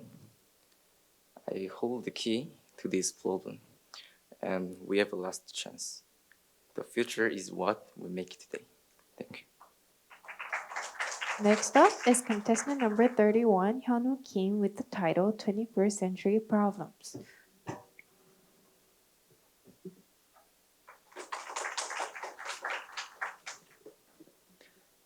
When this bee appears around your face, how do you react? Other girls in my school run away screaming that they're going to get stung. But maybe one day, we'll be dancing in joy whenever this bee appears, because in seed plants, bees perform a reproductive act that transfers genes from one generation to the next by transferring pollen from the stems to the head of the pistil, and we vow a third of the food we do this act, but their populations are dwindling, and when they're gone, we'll have lost over 30% of the food we can eat. There was a kangaroo island in Australia that was experiencing extreme drought due to climate change, which eventually led to bushfires that burned an area larger than the land area of our country. Many koalas and kangaroos died from burning, exhaustion, and hunger. I got to thinking about how many animals are at risk of extinction due to a hotter planet, and the numbers were even more shocking than I thought, because I was only thinking about animals, but when I looked it up, insects and even plants are at risk, and the International Union for Conservation of Nature surveyed more than 100,000 species of plants and animals around the world and found that 32,000 of them are threatened with extinction, and they warned that at current rates, about 1 million species could become extinct within a few decades, including 500,000 insects and 500,000 plants. In the process, our species will slowly go extinct. So I have to start with what I can do. So I'm taking action now, one action at a time. Everyone, what can you do from your position? I want you to stop for a moment and start doing what you can right now. Next participant is number 32, Youngjae Jung, with the title The Genuine Treasure. The misfortune began in the third grade. I was the odd one out because, unlike my friends, I didn't have a cell phone. I felt like I was only one in the class who didn't understand the topics they've been talking about the night before on social media.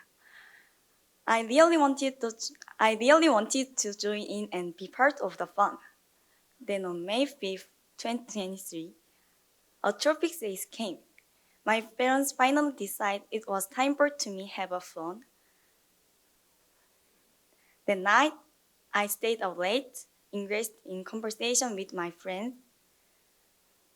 The concert flow of videos, photos, and information kept me hooked and quickly became my number one treasure. It was newfound love that seems to overshadow everything else, including my bond with my sister. I'm home, she exclaimed. Yeah, I mindlessly replied. You know what? Do you know what happened to me at school? She asked. Yeah, I said. Sis, aren't you listening?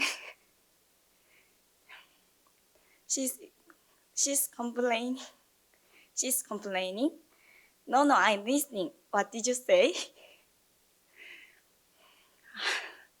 I'd quickly retort. But then one day my phone was confiscated by my mom. I was thrust back into the world. I had forgotten a world where conversation with my sister were the most joyful time. Sis, you know what happened to me at school? She wouldn't ask. Why? What happened? I eagerly inquired. My friend said BTSB is not handsome. She must be blind. I'd resort. We'd both burst into laughter. I had always thought of as my most cherished treasure, but the true treasure I soon realized was my time with my family. Even when I got my phone back from my mom, I was hesitant to return to my old ways. During family time, I made a conscious effort to avoid screens because those moments was my true invaluable treasure. But the true treasure. So I invented you all today. Put down your phone, look at the real treasure right in front of you, and engage. You will discover a world of happiness to your screen. Thank you. Thank you very much. Next up is contestant number 33, Irina Kim, with the title How to Live Happily.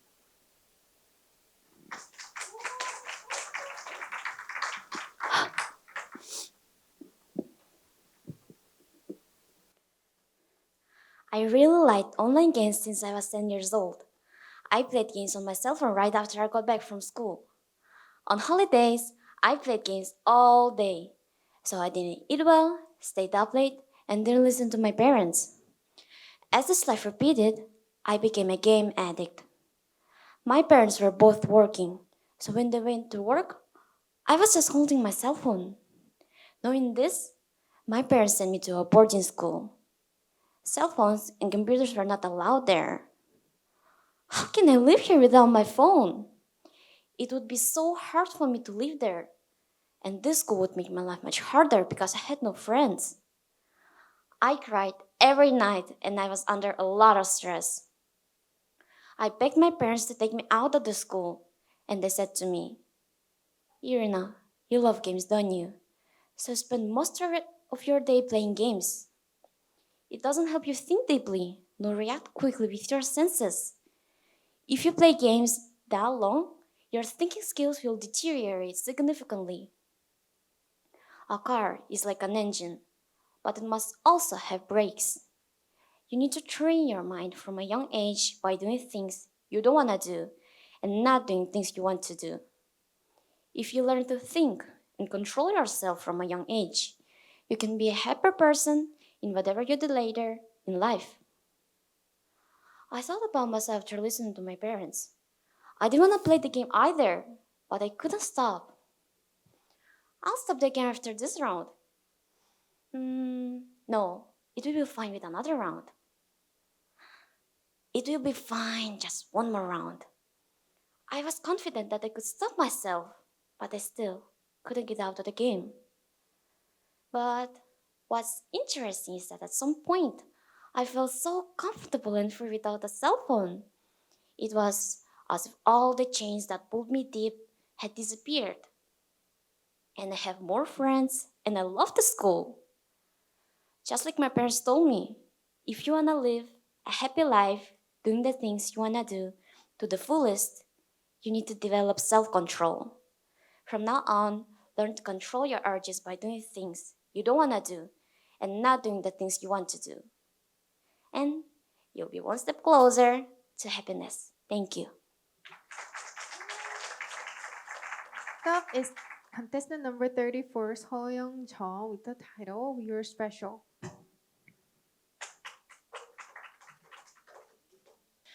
Have you ever looked at a person and given them a grade? And what grade do you give yourself?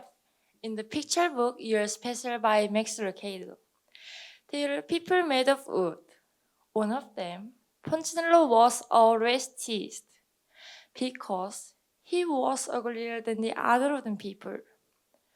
But Ellie, who made him, tells him, "You're precious and special to me because I made you." I want to tell myself today how special and precious I am.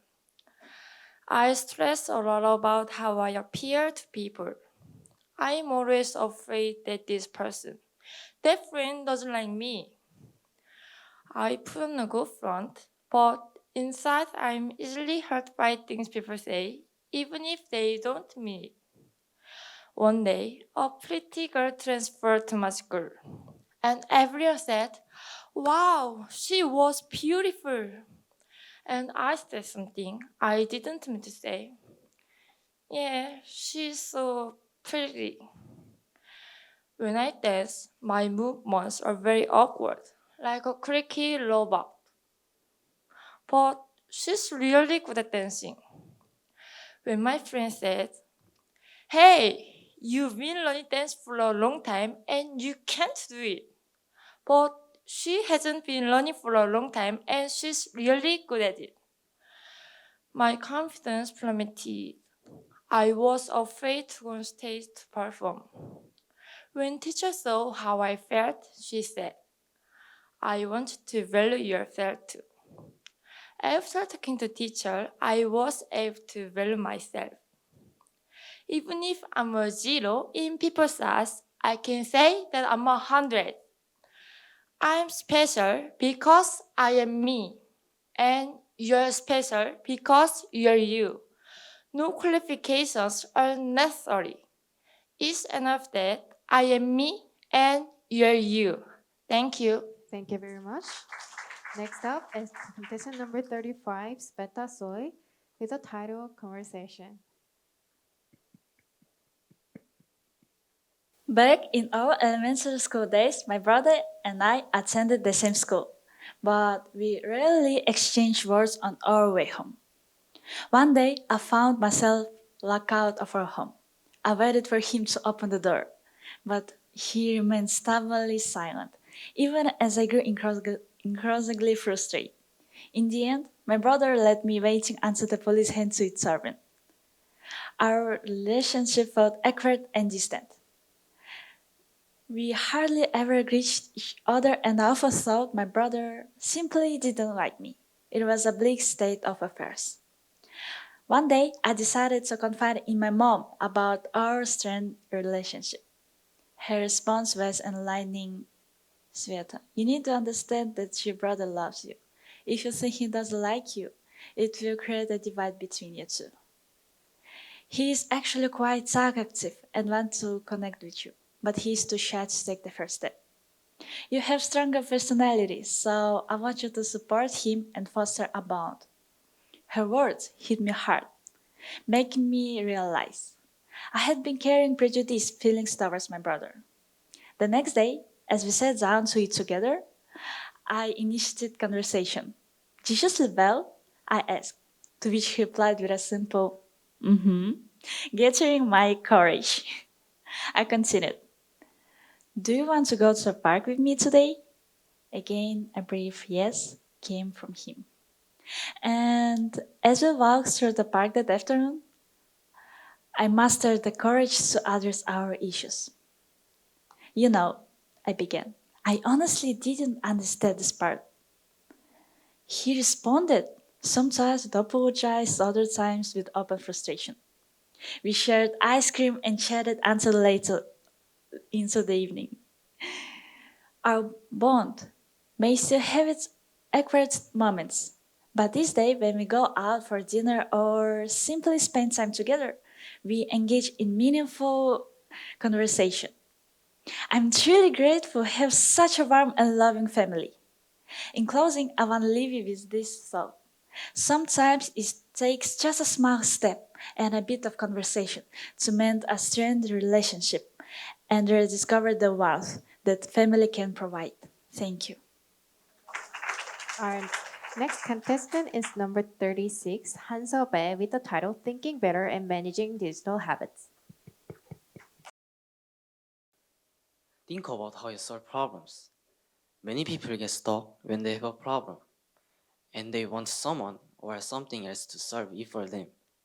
When I'm stuck, I also ask others for help or use the internet to find answers. But doing this too much can make us not very good at thinking for ourselves. Do you know what addiction means? It's like getting really hooked on something. The problem with addictions, whether it's to alcohol or a smartphone, is that they make life tough. When you're addicted, you become so obsessed with the thing that you stop caring about everything else and don't even look back. What's worse is that you can't control your addiction. So you don't even realize how it's hurting you. Over time, addiction can mess up your life and make it hard for you to do well physically, mentally, and socially. In Korea, almost everyone has a smartphone, and many people spend a lot of time on social media. Both kids and adults are really into their phones. Nowadays, many people think they know a lot just from watching their heads or what they read online, without actually experiencing things. This can result in having incorrect or confusing information. Sometimes, we don't even take the time to think deeply about the things that happen to us. If you pay attention, you'll notice that your first thought can be different from your second thoughts. And sometimes there are thoughts in your mind that don't even feel like your own. I hope you can find your true thoughts. Thank you for listening. Next up is number 37, Young A with the title My 5 Textbooks.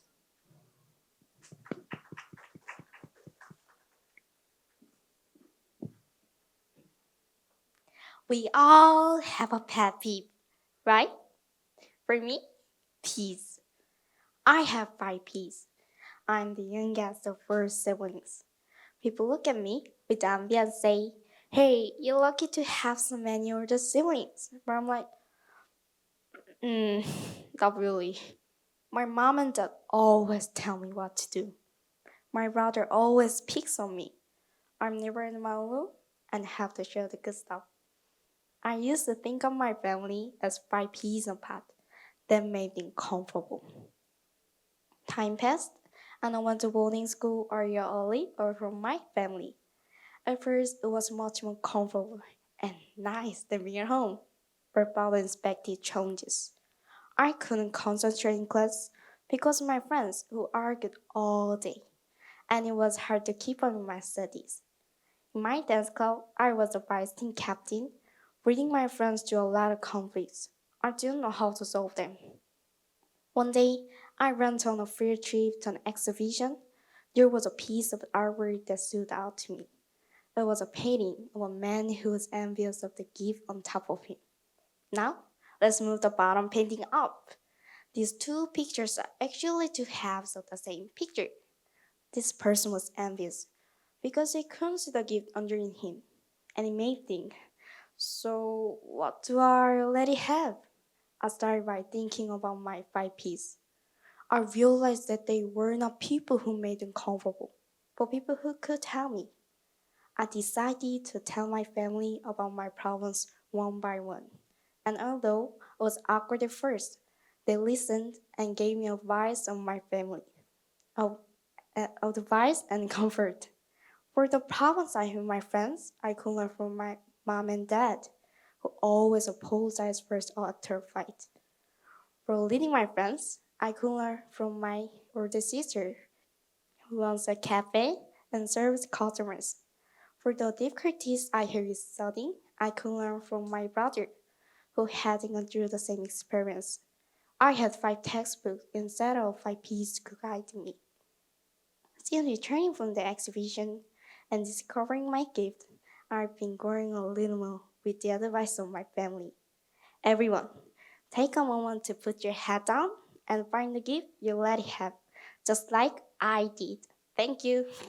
Very much. Next up is contest number 38, Chuman Park, with the title My Journey of Being Ripened.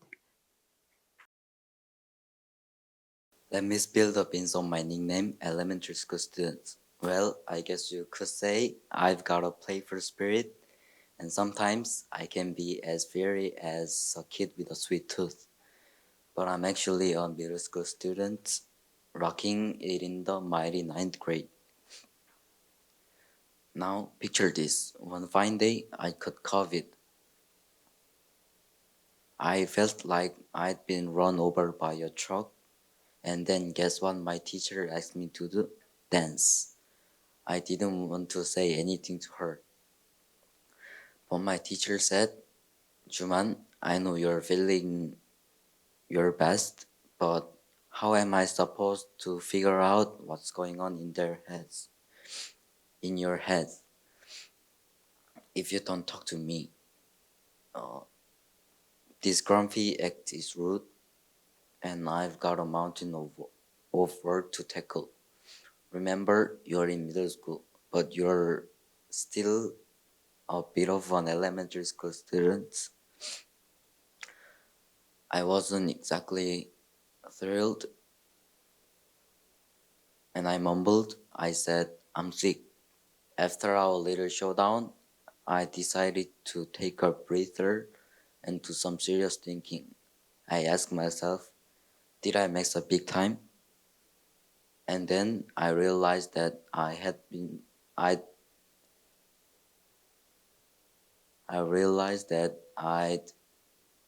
totally out of line. Later, I told her I was sorry, and she was just worried about me, and she wanted me to become more mature. At that time, I could feel her hurt, caring deeply about me.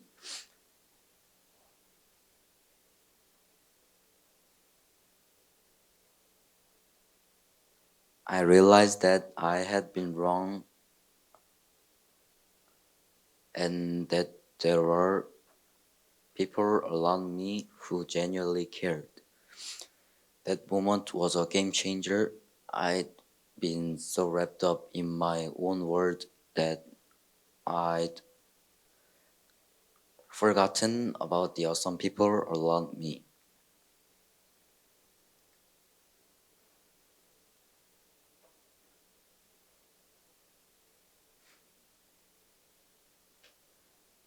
I'd been complaining and sulking without really understanding what was going on in their heads. And guess what? I wish people would stop calling me an elementary school student because I'm growing more mature, just like a fruit ripening with the love and support from those around me. Thank you for listening. Thank you very much. Next up is contestant number 39, Minseok Kim, with the title More Than a Pawn. Imagine a chessboard before you with its intricate pieces. each with unique characteristics and abilities. There's the nimble knight, the formidable rook, and the mighty queen. Yet, my focus today is on the humble pawn. In the game of chess, the queen is a powerhouse worth a whopping 9 points. In contrast, the pawn is the weakest, worth only 1 point. Its moves are limited. It can only advance one square at a time or move diagonally in the best case scenario. However, pawns have the potential to become stronger. Through a rule called promotion, a pawn can transform into another piece, often a queen. But for a pawn to achieve this, it must make its way to the far end of the opponent's chessboard, even if its progress is as slow as a turtle's. I once aspired to be the unfleet queen rather than just the stuffy pawn in life. I worked tirelessly to maintain my queen status, striving for straight A's and earning the admiration of my classmates, who often sought my help with difficult problems. However, my reign as the queen came crashing down when I started learning to dance at school. Initially, I thought it'd be a breeze, but to my dismay, I danced like a robot, stiff and awkward. I felt like an outcast as I watched my friend glide gracefully across the floor.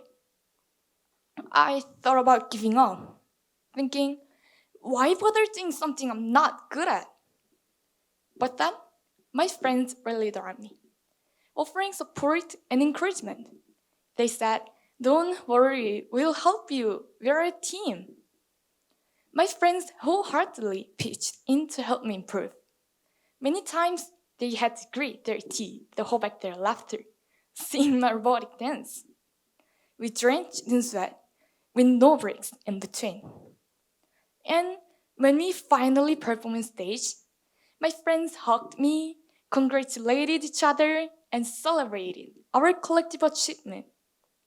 This experience made me reconsider the pawn on the chessboard. Once, I only saw the pawn struggling to advance alone, but now I see the countless pieces working together to support the weak pawn's progress. In life, there will be moments when we feel like a pawn. But don't worry, because we are more than pawns. We are pieces with incredible potential surrounded by friends and allies who will always be there for us. Thank you. Next up is contestant number 40, Chu Hyung-jung, with the title, Make All Your Disadvantages into Advantages. Do you think you have more disadvantages or more advantages? I have more disadvantages, but they can all be turned into advantages. Today, I am going to show you how you can turn your disadvantages into advantages. First, let's talk about Lionel Messi, a world-class soccer player. Messi was born in Rosario, Argentina in 1987. Messi wasn't always a soccer player. He started to play soccer at the age of 4, and it was his maternal grandmother who recognized his talent. You are going to be the best player in the world, she told him. From then on, Messi joined the local youth team and swept all the tournaments. But he had a growth hormone deficiency disorder that affects 1 in 20 million people.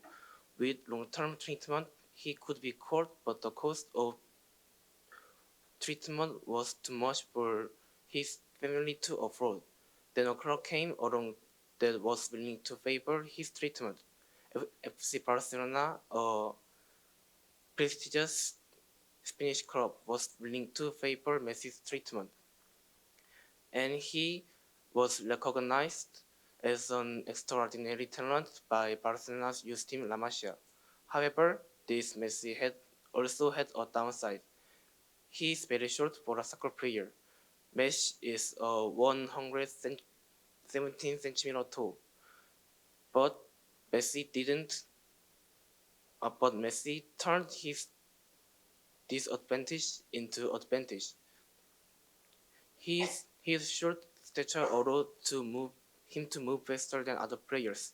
Messi once said, "Every disadvantage can be advantage." By turning his disadvantage into advantage.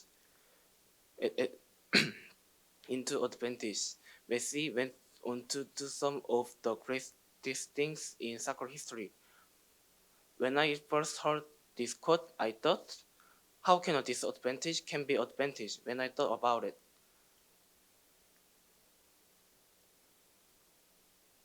When I thought about it, I realized that other people would rather show their advantage than their disadvantage. But Messi didn't give in to his disadvantage and fought against it. As a result, he turned his disadvantage into advantage. I encourage of you to think of your disadvantage as an advantage instead of trying to hide it, and then you can use your disadvantage as your disadvantage as an advantage. Just like me. Thank you. Up is contestant number 41, Jimin Choi, with the title Rainbow.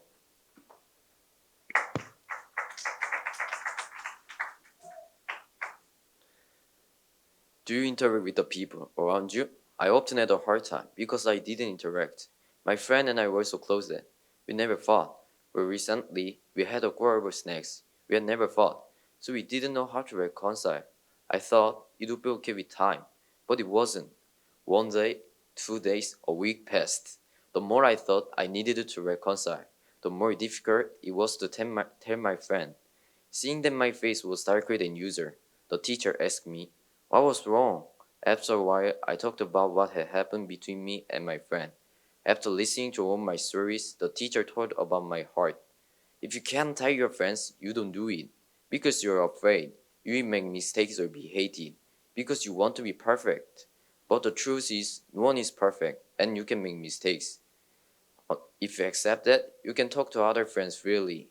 Honestly, I had this idea that I shouldn't be wrong, I should be good. However, every time I try not to make mistakes, the conversion to the well tightened me.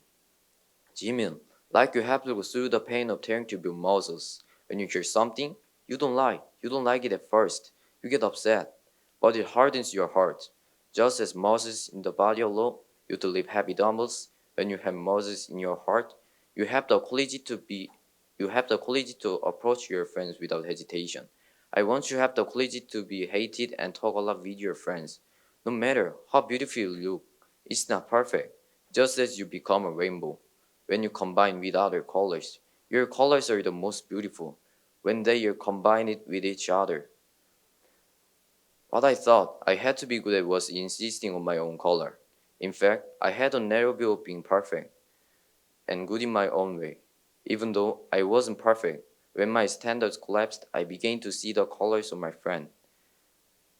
When I listened to the teacher, I mustered up the quality to express my feelings to the friend. While talking to my friend, I found out that I misunderstood my friend, and it became a fight. And it was funny to see that it wasn't a big deal, but it turned it to be something small. When I was a child, I often saw rainbow, but it was hard for me to see them one day.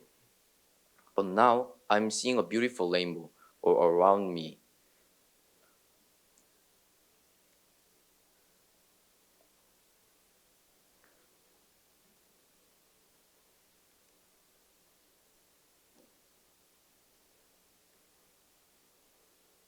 I hope that you also talk to the people around you and see the beautiful rainbow. Thank you. Is contestant number 42, Hyungju Song, with the title Songs That Move Us.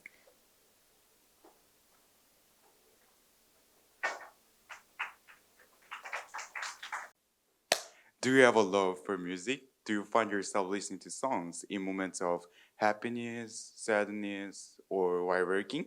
In many situations, people turn to songs and sing them repeatedly. Songs have the incredible power to uplift and move us. Today, I want to share a story about a song that has the ability to deeply touch people. In my school, we embark on a pilgrimage every year called the Homeland Pilgrimage. This program involves working nearly 12 kilometers a day over rugged mountain roads, across the sea, pushing ourselves to our limit. During my junior year, I took on the role of a team leader and led the juniors. However, I faced the challenge of leading a group of juniors who find it tough. It was frustrating to see some of them struggling at the time with exhaustion no matter how hard they tried. In that moment, I recalled a few years earlier when I was a team member working alongside my senior teammates. One of the seniors sang a song to guide me and my friends who were struggling at the time. I followed their lead, singing one by one, step by step. Though the notes were far from perfect, our hearts and minds began to connect. And our team experienced the joy of completing the pilgrimage. Drawing on that memory, I began singing once more. One by one, my juniors followed suit and we sang together. In those songs, our many hearts were intertwined. Fatigue, frustration, and the desire to give up were all swept away by the music, allowing us to work together and uplift each other's spirits and minds. When I'm facing challenges in school, when I need to find renewed strength to keep me moving forward, I turn to song. The songs of hope, sung by people around me, guiding me along the way. These are the songs that inspire and motivate me to persevere. I also follow singing songs that is the hope in my friends. Hence, I invite you to join in singing, the singing of hope. Thank you. Next up is contestant number 43. Daniel came with the title Messi versus Ronaldo. Today, I want to talk about something super important to me. Something I'll never quit, even if I'm feeling under the weather. Can you guess what is it? Soccer. Yep, you got it. Soccer. And when we think about the soccer, what do you think is the most important thing?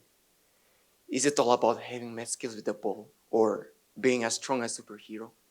Well, for me, it's teamwork, hands down. Sure, dribbling and scoring are important. But if your team isn't on the same page, it's like trying to solve a puzzle with missing pieces. But let me tell you, I wasn't always so team-focused. Back in the day, I thought being a lone wolf was the way to go. Teaming up? That was just a waste of energy, or so I thought. One day, I joined the dance team. I mean, I love dancing, and I was determined to steal the show in the center. But my teammates, they were not exactly the best dancers. To work with them felt like a total waste of my time that I always practiced alone. Guess what? No matter how much I practiced, a whole performance was a letdown. Naturally, I got farther from my friends and ended up feeling pretty lonely. Then, one day, a dance teacher shared some wisdom with me. Daniel, think about Messi and Ronaldo. They're both legends, but they play differently. Messi is all about teamwork and making plays for the team. Ronaldo is a goal-scoring machine. But you know what? The ones who care about the team, they are the ones who really shine. First of all, I'm sorry to all of you Ronaldo fans out there, but that thought got me thinking. I was more like Ronaldo, all about me. I wasn't the Messi who put the team first. I'm not saying I've turned into a Messi overnight, but I'm that path. I started focusing on my teammates one by one instead of just myself. Turns out, there's so much to learn, and dancing with the teammates who are just as into it as me, way more fun than I thought. So I want to give a big shout out to my dance teacher, my awesome dancing buddies over there, and of course, Messi, for showing me the joy of being in it together. Thank you. Next up is contestant number 44, Youngmin Kim, with the title The Best Korean-Russian Interpreter. Hello everyone, I'm not Korean like you. I'm a foreigner. I lived in Kazakhstan for 10 years, and then I moved to Korea with my parents. Actually, I didn't want to come to Korea because I didn't speak Korean. But I saw some videos on YouTube about Korea, and they said Korean schools don't have homework or tests, so I decided to come. However, when I entered an elementary school, I found out that Korean elementary schools actually give more homework than Kazakhstan. So now I don't trust anything that comes through YouTube. In the elementary school that I went to, I had a lot of difficulties. I couldn't communicate with my classmates and had a lot of homework. So I took out my stress on other friends. And later on, I didn't go to school. I stayed at home. And then my mom suddenly told me to go to Lincoln School. So I'm at Lincoln School now. I didn't speak Korean very well when I entered Lincoln School, but the friends I met here helped me a lot. They hung out with me, play games with me, and play soccer with me. And even though I didn't speak Korean very well, they kept talking to me. So I started to learn a little bit of Korean. Usually, when foreigners go to another country for the first time and learn the language of the country, they learn all the bad words. And actually, I learned how to swear first. So I'm grateful for the friends that I have around me now. They help me, play with me, and teach me Korean. And the teachers in Lincoln School are really the best teachers, because even if I didn't want to study, they always made me do it. But even now, even if I don't speak Korean that well, even if I don't want to study, I learn a lot of Korean and studying because of these good teachers and friends. Now I have a dream. I'm the best Korean-Russian interpreter. Thank you. Next up is contestant number 45, Yuri Hong, with the title Beautiful Lies.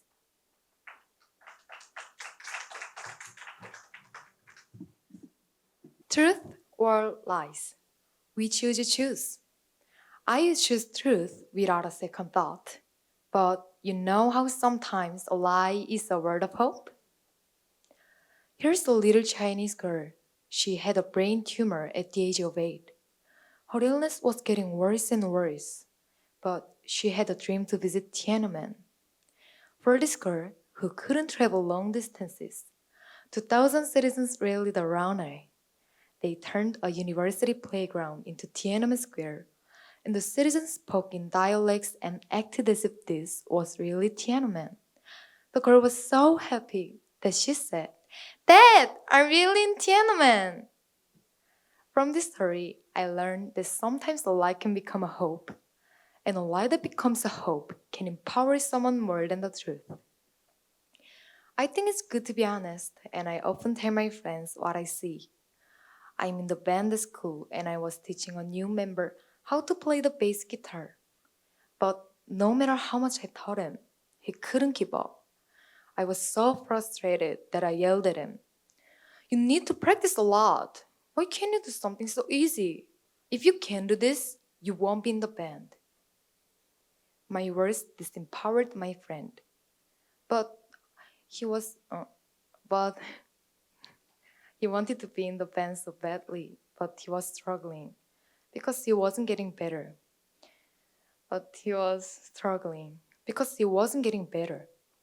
I felt bad for my friend, but I didn't know what was wrong, so I asked my teacher for advice. My teacher said, "Yuri, it's good to tell the truth, but sometimes it can hurt someone's feelings. Do you realize that when you tell your friend you're doing great, it seemed like a lie at the time, but it's actually a word of hope. And it made not only my friend happy, a word of hope.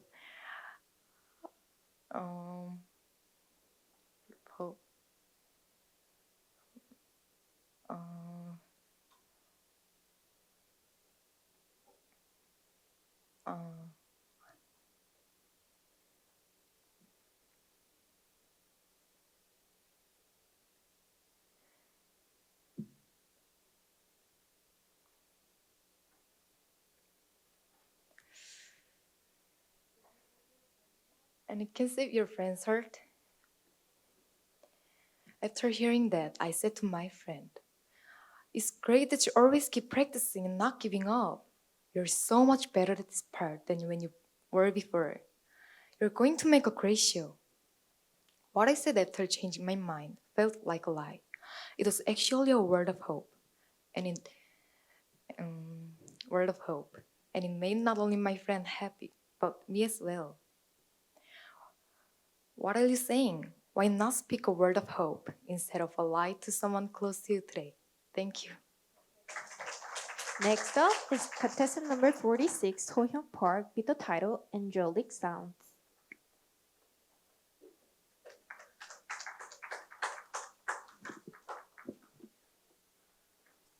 Are you sensitive to sounds? I'm very sensitive to sounds. But there are sounds that don't sound like noise, even for me.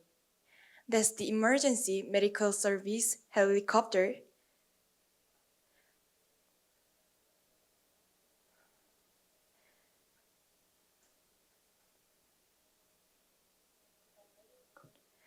A helicopter named Dr. Helicopter was the only form of aircraft that could fly over the front lines and retrieve wounded or isolate soldiers.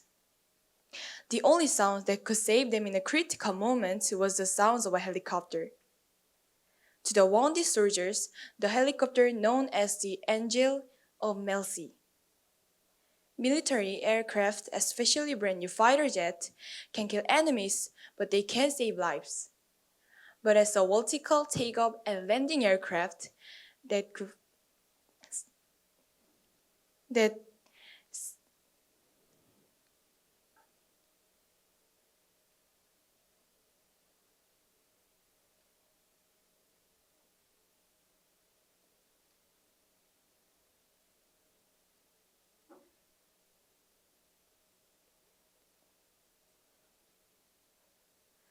but as a vertical takeoff and landing aircraft that other aircraft cannot. Saving people in crisis, nothing is more important than saving a human life. So for us, helicopters are hope. Last year at the school, English speech contest, I was memorizing the text and I felt like, I can't memorize it, and why should I do this? I ended up leaving the school with two friends who felt the same way. The day was really good and fun, but when I came back to school, I saw that the other student had the same feeling as me. But I heard them helping them and saw that they had grown a lot by challenging to speak English themselves to speak English. My friends and teachers were always by my side, supporting me and saying nice things. But because I was overwhelmed and didn't want to listen, they sound like noise. What if I had changed my mindset then? I realized that I should have listened to the noise around me as the sounds of an angel saving my life. Just as the soldiers heard the sounds of Dr. Helicopter, not as a noise, but as the sounds of hope. Thank you. Next up contestant is number 47, Minju Kim, with the title The Strength in Changing Your Mind.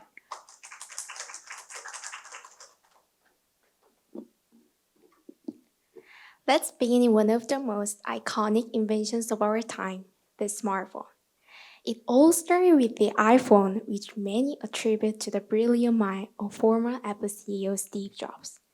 Before the iPhone, Apple was riding high with the success of the MP3 iPod. But one day, the marketing team presented a groundbreaking idea to Jobs. Create a phone that combines a camera, an MP3 player, and more into one device. Can you guess how Steve Jobs initially reacted to this game-changing concept? He said, "Why would I do that? That's the dumbest idea I've ever heard." But after 6 months of discussion and convincing, the first smartphone was born. This incredible innovation came to life because Steve Jobs was willing to listen and change his mind instead of stubbornly adhering to his own ideas. Now, let's shift our focus to a dance club in my school. where we are an amateur team with little professional dance experience. As the team captain, I had taken on the responsibility of choreography our dance moves for an upcoming competition. When the day of our first practice arrived, I eagerly showcased my choreography to my friends move by move. To my surprise, they pointed out that one of the moves looked a bit awkward and suggested an alternative. I retorted, I am the team leader. Let's stick to the original plan. However, some of my friends encouraged me to record myself and compare the two versions. Reluctantly, I did so, and to my astonishment, their suggested move looked much cooler on camera. It stung my pride to admit it, but their opinion was indeed better. I embraced the change and adjusted our choreography. From that point on, we remain open to new ideas, willingly change our mind if we believe it would lead to a better performance. Miraculously, our amateur team clinched the first prize, proving that even novices like us could achieve greatness by listening to each other and adapting to change. So, I encourage each of you to conceive the power of changing your mind when faced with important decisions. Just like Steve Jobs, set aside your fixed ideas and experiences for a moment and listen to what others have to say. You never know, you might just stumble upon your own smartphone of success. Thank you. Thank you very much. And our last contestant is number 48, Tan Kim, with the title Magic of Fire and Water Coming Together. Imagine fire and water coming together like they're holding hands. You probably thought that when you put water on fire, the fire goes away, all the water disappears. But there's a movie called Elemental that tells a different story. It's about Wade, who represents water, and Amber, who's like fire. How can these two opposites fall in love? In the movie,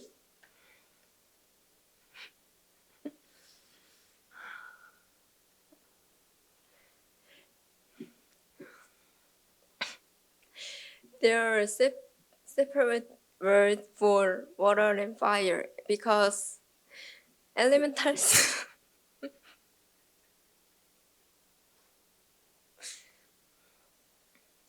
believe they can't mix.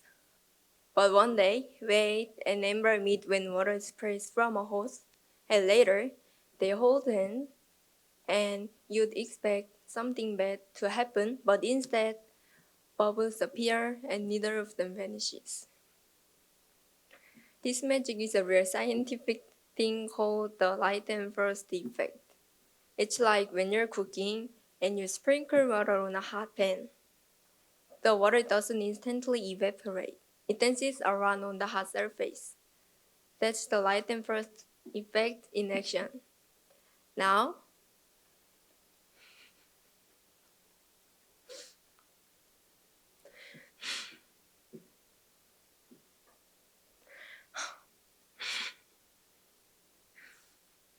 think about our school. It's a bit like those separate water and fire words. Some of us are like Wade, or like Tip,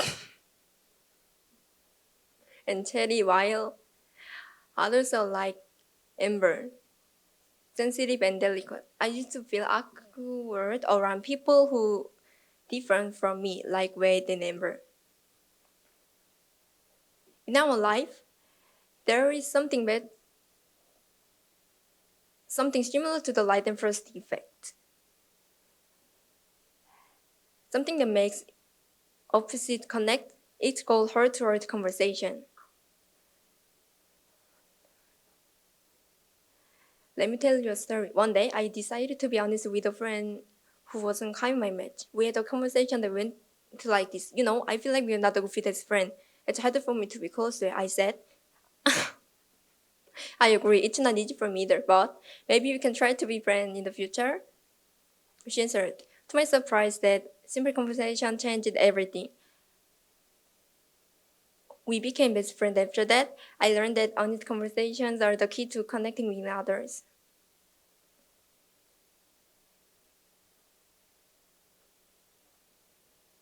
So, if you ever find yourself surrounded by people who seem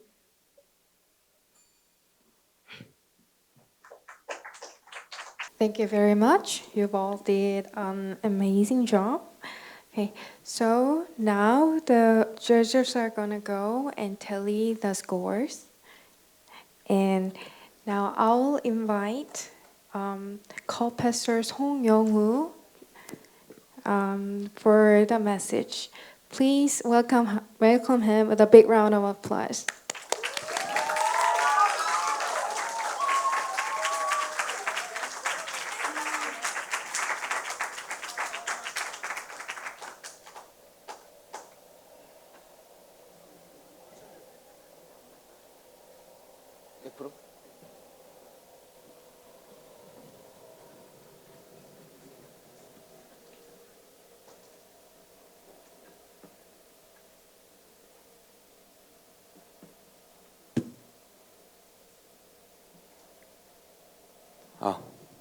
네, 반갑습니다. 네, 영어만 듣다가 한국어 들으니까 반갑죠? 네. 여러분들 영어 말하기 대회 하는 거 보면서 제가 영어 말하기 대회를 나갔을 때가 생각이 났어요.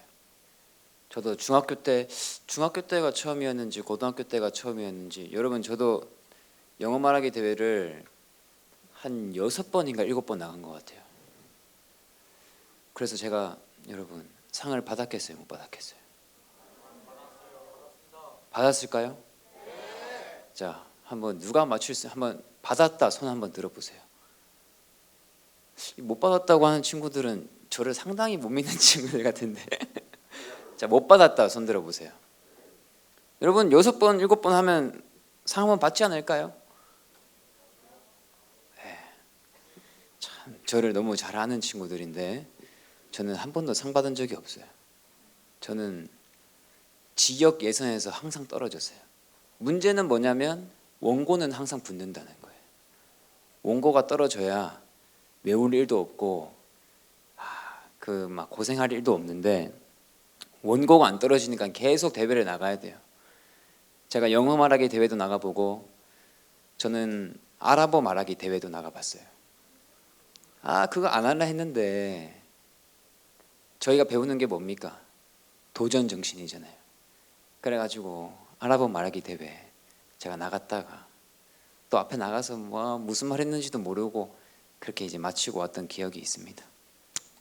오늘 제가 여러분들 보면서 너무 제 마음에 감사한 건 너무 이제 기뻤던 것은 뭐냐면 제가 보니까 잘하는 친구도 있고 못하는 친구도 있고 또 다 외운 친구도 있고 하다가 다 외웠다고 생각했는데 까먹은 친구도 있고 그렇죠. 다 저도 똑같이 지내본 사람이기 때문에 알고 있습니다. 근데 제가 너무 보면서 이제 좋은 것은 뭐냐면 여러분 이 세상 밖에 어디를 가든지 간에 위대한 사람은 많아요. 그런데 위대한 사람을 만들어주는 곳은 얼마 되지가 않는 거예요. 여러분들이 어떻게든 외워가지고 발표하는 걸 보면서 이렇게 이 링컨 학교 안에서 서로 밀고 당기고 이렇게 해가지고 저 앞에서 나와서 발표하는 걸 보니까 우리 학생들 정말 뭐든지 링컨 학교에서 밀어주고 당겨주고 하면 할 수 있겠다 이런 마음이 들었고 참 제가 보면서 너무 감명이 깊었고 그렇습니다. 네, 일단 오늘 제가 좀 이야기를 하려고 하는 내용은 뭐냐면 아직 안 나오죠? 안 나와도 괜찮습니다. 나오면 나오는 대로 보면서 하시고 주제는 뭐냐면 블루프린트라고 하는 거예요. 여러분 블루프린트라고 들어봤어요? 블루프린트가 무슨 뜻인가요? 말 그대로 한번 해석을 해보세요. 블루가 뭐예요? 블루라고 하면 이제 파란색이죠. 그리고 프린트라고 하면 뭐예요? 프린트라고 하면 여러분들 프린트한다 이렇게 생각을 하지만 블루프린트라고 하면 무슨 말이냐면 조금 직역을 하면 청사진이란 청사진. 근데 그것을 실제로 어떤 의미로 쓰이냐면 설계도라는 말로 쓰여요. 설계도가 어디 쓰이는 거죠? 어떤 건물을 건축할 때 설계도를 이제 블루프린트라고 하고, 또 여러분들이 지금 이 도서관에 있잖아요. 전 이 도서관 이렇게 좋은 곳이 있는지 처음 알았어요. 이런 도서관도 블루프린트로 만들어지는 거예요. 아, 되네요. 그래서 오늘은 제가 보니까 저기 몇몇 학생들이 그 축구를 가지고 막 이야기를 하던데, 저도 오늘 어쩌다 보니까 축구 선수, 그리고 축구 선수 세계 최고의 축구 선수를 만드는 그 블루프린트에 대해서 제가 이야기를 하려고 합니다. 오늘의 주제는 세계 최고의 선수를 만드는 블루프린트, 그냥 세계 최고의 선수를 만드는 설계도라는 말이에요. 여러분들 건축을 할 때, 건물을 지을 때 올바른 구조로 만들어진 빌딩이 있어요. 그렇죠? 그런 빌딩은 저희가 뭐라고 합니까? 안전하고 튼튼한 빌딩이다. 그래서 그 안에서 뭘 하든지 여러분들이 안정할 수 있는 그런 빌딩. 근데 반대로 올바르지 않은 구조로 만들어진 빌딩은 저희가 뭐라고 해요? 위험한 빌딩. 그런 빌딩은 아무리 겉이 예뻐도 저희가 그런 건물 안으로는 들어가지 않아요. 그렇죠? 그런 것처럼 여러분들 이 블루프린트라고 하는 이것은, 이 설계도는 단순히 건축 또 건물에만 적합하게 쓰여지는 말이 아니라 우리의 마음의 세계도 똑같이 이야기를 하는 거예요. 이 블루프린트라는 것은 우리의 마음의 세계를 이야기하는 거예요. 마인드셋을 이야기하는 겁니다. 보세요. 뭐 영어를 잘하시는 분들은 위에 영어를 보시고, 또 난 한국어가 편하다 하시는 분들은 밑에 한국어를 보시면 됩니다. 마음의 세계를 배우는 것은 여러분들이 삶에서 많은 길들을 가게 돼요. 그런 길들 속에서 어떤 길로 내가 올바르게 조정해 갈 수 있는지, 또 어떤 길로 나를 이렇게 이끌어 갈 수 있는지, 그것을 배우는 것이 마음의 세계를 배우는 거예요.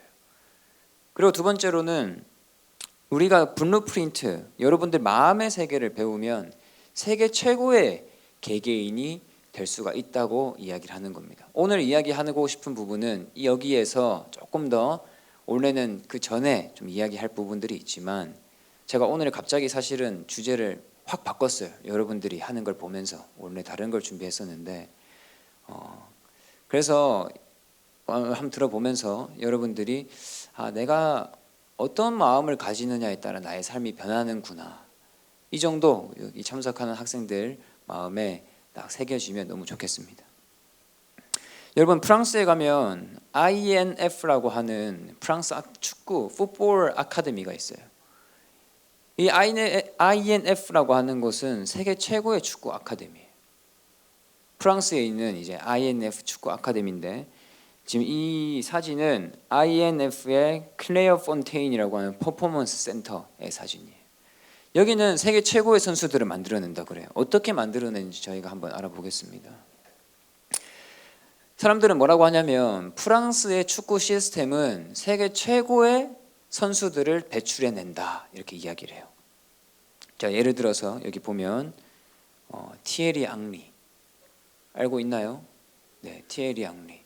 그리고 가운데 누가 있어요? 포그바. 네, 요즘에는 조금 성적이 안 좋다고 하는데 포그바는 정말 세계 최고의 그 역량을 가진 선수로 평가가 됐어요.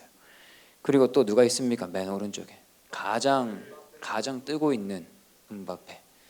이 사람들이 어디 출신이에요? 프랑스 출신도 맞지만 여기 INF라고 하는 풋볼 아카데미 출신입니다. 여기에서 이 사람들은 뭘 배웠냐면 INF 필로소피를 배워요. 필로소피가 뭐예요? 필로소피는 뭐죠? INF의 철학을 배우는 거예요. INF의 철학이라고 하는 것은 무슨 말이냐면 처음에 이야기했던 블루프린트, 마음의 설계도, 그 얘기를 하는 거예요. 자, 사람들은 뭐라고 하냐면 이 선수들을 보고 그들은 모든 계획을 다 따라할 수 있는 세계 최고로 유연한 선수들이다, 이렇게 이야기해요. 여러분, 어떤 뛰어난 발재간을 가지고 있으면 세계 최고의 선수가 됩니까? 아니에요. 그래서 첫 번째로는 뭘 가르치냐면 첫 번째, turn around quickly. 뭐예요? 빠르게 돌아라. 빠르게 돌아라. 자, 두 번째로는 뭡니까? improve the weaker foot. 뭡니까? 약발을 강화해라. 세 번째로는 뭐예요? use tactical decision making. 뭐예요? 전술적인 의사결정을 이용해라. 이 세 가지를 이 INF에서 가르치는 INF의 필로소피라고 하는 거예요. 이 INF는 무엇을 가르치냐? 이 세 가지를 가르쳐요. 그리고 이 세 가지를 배운 선수들이 세계 최고의 선수가 되는 겁니다. 이 보면 INF의 철학, 필로소피, 이 블루프린트는 INF의 마인드셋을 이야기하고 있어요. 여기 밑에 보면 INF에서 실질적으로 어떤 성과를 냈냐면 2006년 월드컵부터 연속 4번, 그러니까 2006년, 2010년, 14년, 또 18년 이 4번 동안 월드컵에 나온, 월드컵은 누가 나오죠? 세계 최고의 선수들, 세계 최고의 나라들이 나와서 국가 대항전을 벌이는 경기인데 이 4번, 그러니까 거의 16년 동안 여기에 나온 축구 선수들과 코치들이 다 어디 출신이에요? INF라고 하는 이 풋볼 아카데미의 출신이라는 거예요. 그러니까 사람들은 이야기를 해요. 저 사람은 재능이 있으면 잘하겠지. 오늘도 여러분 보면서 쟤는 원래 영어를 잘해. 이렇게 생각하는 친구들 있나요? 나는 원래 못했어. 이렇게 생각하는 친구 있어요. 저는 여러분들 오늘 영어 말하기 대회 하면서 제가 보는 가능성, 제가 여러분들을 보면서 봤던 가능성은 뭐냐면 여러분들 한 명 한 명에게는 다 각자가 다른 역량이 있고 또 각자가 다른 어떤 영어의 수준이 있고 또 각자가 다른 생각들이 있고 하지만 여러분들은 링컨 학교에 있으면서 여러분 링컨의 마인드를 배워가는 거예요. INF를 들어간 사람들은 뭘 배우냐면 INF의 마인드를 배우거든요. 여러분들 링컨 학교에 와서 여러분들 뭘 배우죠? 링컨의 마인드를 배우는 거예요. 링컨은 세계 최고로 세계에서 가장 위대한 대통령 중에 한 명이에요. 평화를 전쟁과 불협화음 속에서 화합을 이끌어낸 대통령이고 또 모든 사람들이 반대하는 반대 정당에 있는 사람들을 자기의 정당으로 데려와서 자기의 사람으로 바꾸면서 미국 역사상 가장 강력한 정부를 만들었다고도 평가가 되는 대통령입니다. 여러분들은 그 대통령의 마인드, 링컨의 마인드를 배우는 사람들이에요. 또 하나님의 마인드를 배우는 사람들이고. 그래서 여러분들이 여기 INF라고 하는 곳에 축구 선수들이 들어와서 각자가 다른 생각을 가지고 있고 다 다른 역량을 가지고 있지만 그곳에서 가르치는 마인드로 세계 최고의 축구 선수가 된 것처럼 오늘 여러분들도 어떤 마음을 링컨 학교에서 배우느냐에 따라 여러분들은 세계 최고의 학생들이 되고 지금은 학생들이지만 고등학교, 대학교가 지나서 세계 최고로 세계를 이끌어가는 세계의 리더가 될 거라는 겁니다. 자, 예를 들어서 우리 오늘은 손흥민 선수를 제가 이야기를 하고 싶습니다. 손흥민 선수 월드 클래스입니까? 아닙니까? 네. 손흥민 선수를 월드 클래스 아니라고 하는 딱 한 명이 있어요. 손흥민의 아버지죠. 손흥민은 어디를 가든지 월드 클래스 선수라는 인정을 받아요. 그리고 모든 전 시기를 통틀어서 아시아에서 가장 뛰어난 축구 선수 중에 한 명이라고 한국에서 인정을 받는 게 아니고 전 세계에서 인정을 받는 선수입니다. 손흥민이 이렇게 있는데 최근에 많은 상을 받았죠. 또 이번에는 영국이란 이 나라에서 프리미어 리그 세계 최고의 축구 클럽에서 이번에는 주장이 됐잖아요. 그것은 정말 어느 역사에도 없었던 새로운 역사를 쓰고 있는 선수거든요. 근데 이 선수 옆에는 누가 있냐면 손웅정이라는 분이 있어요. 손웅정 누구죠? 손흥민 선수의 아버지예요. 지금은 손웅정 아카데미, 풋볼 아카데미의 풋볼 아카데미를 이제 이끌고 있는 분이신데 감독님이시죠. 여기에 손흥정 이분의 철학이 있어요. 무슨 철학이 있냐? 첫 번째, 모든 것은 기본에서 시작한다. 뭐라고요? 네, 자, 다 같이 뭐라고요? 자, 두 번째로는 자, 같이 읽어보겠습니다. 시작.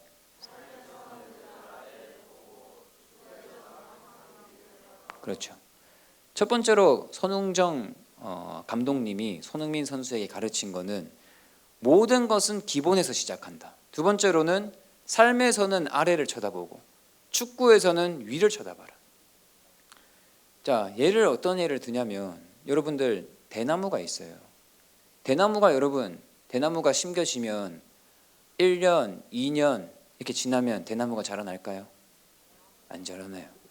이 대나무라는 것은 흙 아래로 먼저 뿌리를 내리기 시작을 해요. 그렇게 5년 동안 뿌리를 내리는 작업을 하는 거예요. 그리고 나서 5년이 지난 뒤에는 하루에 60cm씩 자라는 거예요. 60cm씩.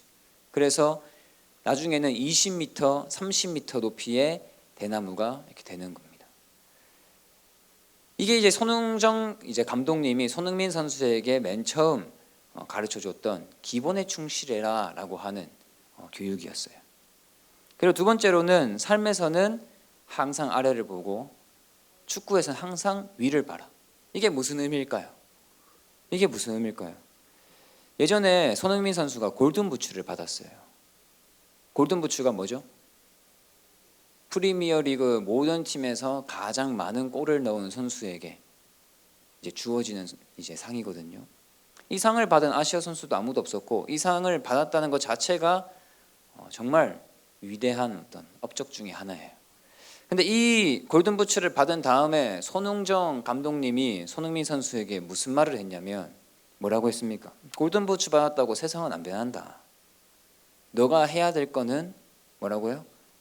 다음 경기 준비하는 거야. 여러분들 오늘 영어 말하기 대회 했는데 무슨 생각합니까? 잘한 친구들은 이제 뭐가 좀 이렇게 막 뜨죠? 또 못한 친구들은 뭐 괜히 했다 막 이런 생각하죠? 괜히 시켜가지고 억지로 했더니 여러분들 그럴 때는 저를 생각하세요. 저 송영우 선교사님은 6번 나갔는데 한 번도 상 못 받았구나. 근데 여러분들이 잊고 있는 게 있어요. 상을 받아가지고 배우는 것보다 떨어져서 배우는 게 훨씬 많아요. 여러분들 오늘 대사 하다가 까먹은 사람들 좋은 겁니까? 안 좋은 겁니까? 좋은 거예요. 그래서 이 손흥정 감독님은 첫 번째로 humble mindset이 뭡니까? 겸손한 마인드. 겸손한 마인드가 뭐예요? 삶에서는 항상 아래를 봐라. 삶에서는 항상 아래를 봐라. 잘난 척하면서 위 보면서 잘난 척하지 말고 아래 보면서 나보다 부족한 사람들, 그런 사람들을 챙기고 또 나의 도움이 필요한 사람들에게 먼저 다가가고, 그리고 축구에서는 항상 위를 바라봐라. 무슨 말입니까? 항상 도전하는 정신, 꿈꾸는 정신을 가르쳐 주는 거예요. 그렇게 이제 손흥민 선수는 손흥정 감독님의 이 마인드를 그대로 배워가지고 아직도 손흥민 선수는 아버지가 무섭다 그러잖아요. 여러분들은 무서운 사람이 있어요? 여러분들은 여러분들에게 가르침을 주는 여러분들의 멘토가 있습니까? 어떤 사람도 혼자서 성장하는 사람은 세상에 아무도 없어요. 옆에서 여러분들을 지도해주고 가르쳐주는 분이 있어야 하는 거예요. 그래가지고 손흥민은 이 험블 마인드셋을 배우고 그러면서 어떤 이제 타이틀을 얻냐면, 축구 선수 잘하는 사람 많은데 여러분들 호날두 팬 나뉘어요? 안 나뉘어요? 호날두 좋아하는 사람 안 좋아하는 사람 나뉘죠. 그러면 메시 좋아하는 사람 안 좋아하는 사람 나뉘어요? 안 나뉘어요? 나뉘죠. 세계 최고의 축구 선수들은 팬이 나뉜단 말이에요. 근데 손흥민 선수는 좀 달라요. 제가 외국에 나가서 사람들 만나봐도 손흥민 선수 싫어하는 사람 제가 한 번도 못 봤어요. 근데 우리나라는 호날두 이러면 뭐라 해요? 날강두 막 이러면서 왜 그러냐면 인성을 제대로 못 배운 거예요. 그래서 손흥민 선수는 모든 축구 선수들이 손흥민이 잘 되기를 바래요. 여러분들 손흥민 선수가 득점왕이 됐을 때 어떤 놀라운 일이 일어났습니까? 사실은 손흥민 혼자서 득점왕을 할 수 있는 어떤 역량이 안 됐어요. 그때가 무슨 경기였어요? 다 기억을 하죠. 남자들은 기억을 하고 여학생들은 지금 뭔 얘기를 하는 거지. 경기를 하는데 다른 선수들이 자기 골을 넣을 수 있음에도 손흥민 선수한테 골을 주는 거예요. 그렇게 손흥민 선수가 마지막 경기에 3골을 넣으면서, 맞죠? 3골 아니에요? 2골을 넣으면서 골든부츠를 받았다는 거예요. 이거는 어떤 한 사람의 어떤 업적이나 이런 것을 떠나서 손흥민의 아버지, 손흥민 선수의 아버지, 손흥정 감독님이 가르쳐 주신 삶에서는 항상 아래를 보고 축구에서는 항상 위를 봐라. 다른 사람들을 챙기고 다른 사람들의 마음은 어떤지 생각하고 그런 마음으로 배우면서 살면서 다른 선수들의 마음을 얻는 거예요. 다른 팀에 있는 선수들의 마음도 얻고 또 다른 팀에 있는 팬들의 마음도 손흥민 선수가 다 얻어가는 겁니다. 그래서 여러분 손흥민 선수가 혼자서 세계 최고의 선수가 된 것이 아니고 손흥정 감독님의 블루프린트가 있었어요. 손흥정 감독님이 가진 철학, 손흥정 감독님이 가진 설계도를 이 손흥민 선수가 받으면서 그대로 세계 최고의 선수가 된 겁니다. 여러분 우리가 이 설계도라는 것은 건물을 지을 때인데 이 건물에 대한 설계도와 우리 사람에 대한 설계도는 약간 달라요. 건물은 설계를 한번 하고 건물을 한번 지어 놓으면 어떻게 돼요? 다시 그 건물 다 무너뜨려야 되죠. 그래서 다시 설계를 하고 다시 건물을 짓기가 어려워요. 그런데 우리 사람의 마음은 언제든지 어떤 모양으로든 우리가 바꿀 수가 있는 거예요. 그래서 우리가 지금 이 마인드 교육을 왜 합니까? 저 친구는 미래가 없어. 그런 친구들 만약에 그게 진짜 건물을 짓는 것처럼 건물의 설계도라면 여러분들을 왜 계속 교육을 시키겠어요? 그렇지 않죠. 언제든지 여러분들이 지금 어느 자리에 있든지 어떤 상태에 있든지 간에 여러분들이 오늘 또 지금 이 순간 여러분들의 마음이 지금 이 마인드 강연 시간을 통해서나 또 영어 말하기 대회를 하면서 나의 부족함을 발견한다거나 또 옆에 있는 선생님들이 한마디 해주시는 그 이야기가 여러분들의 마음에 들어가서 여러분들의 마음이 바뀌면 언제든지 여러분들은 부족한 사람에서 모든 것을 가진 사람이 되고 네.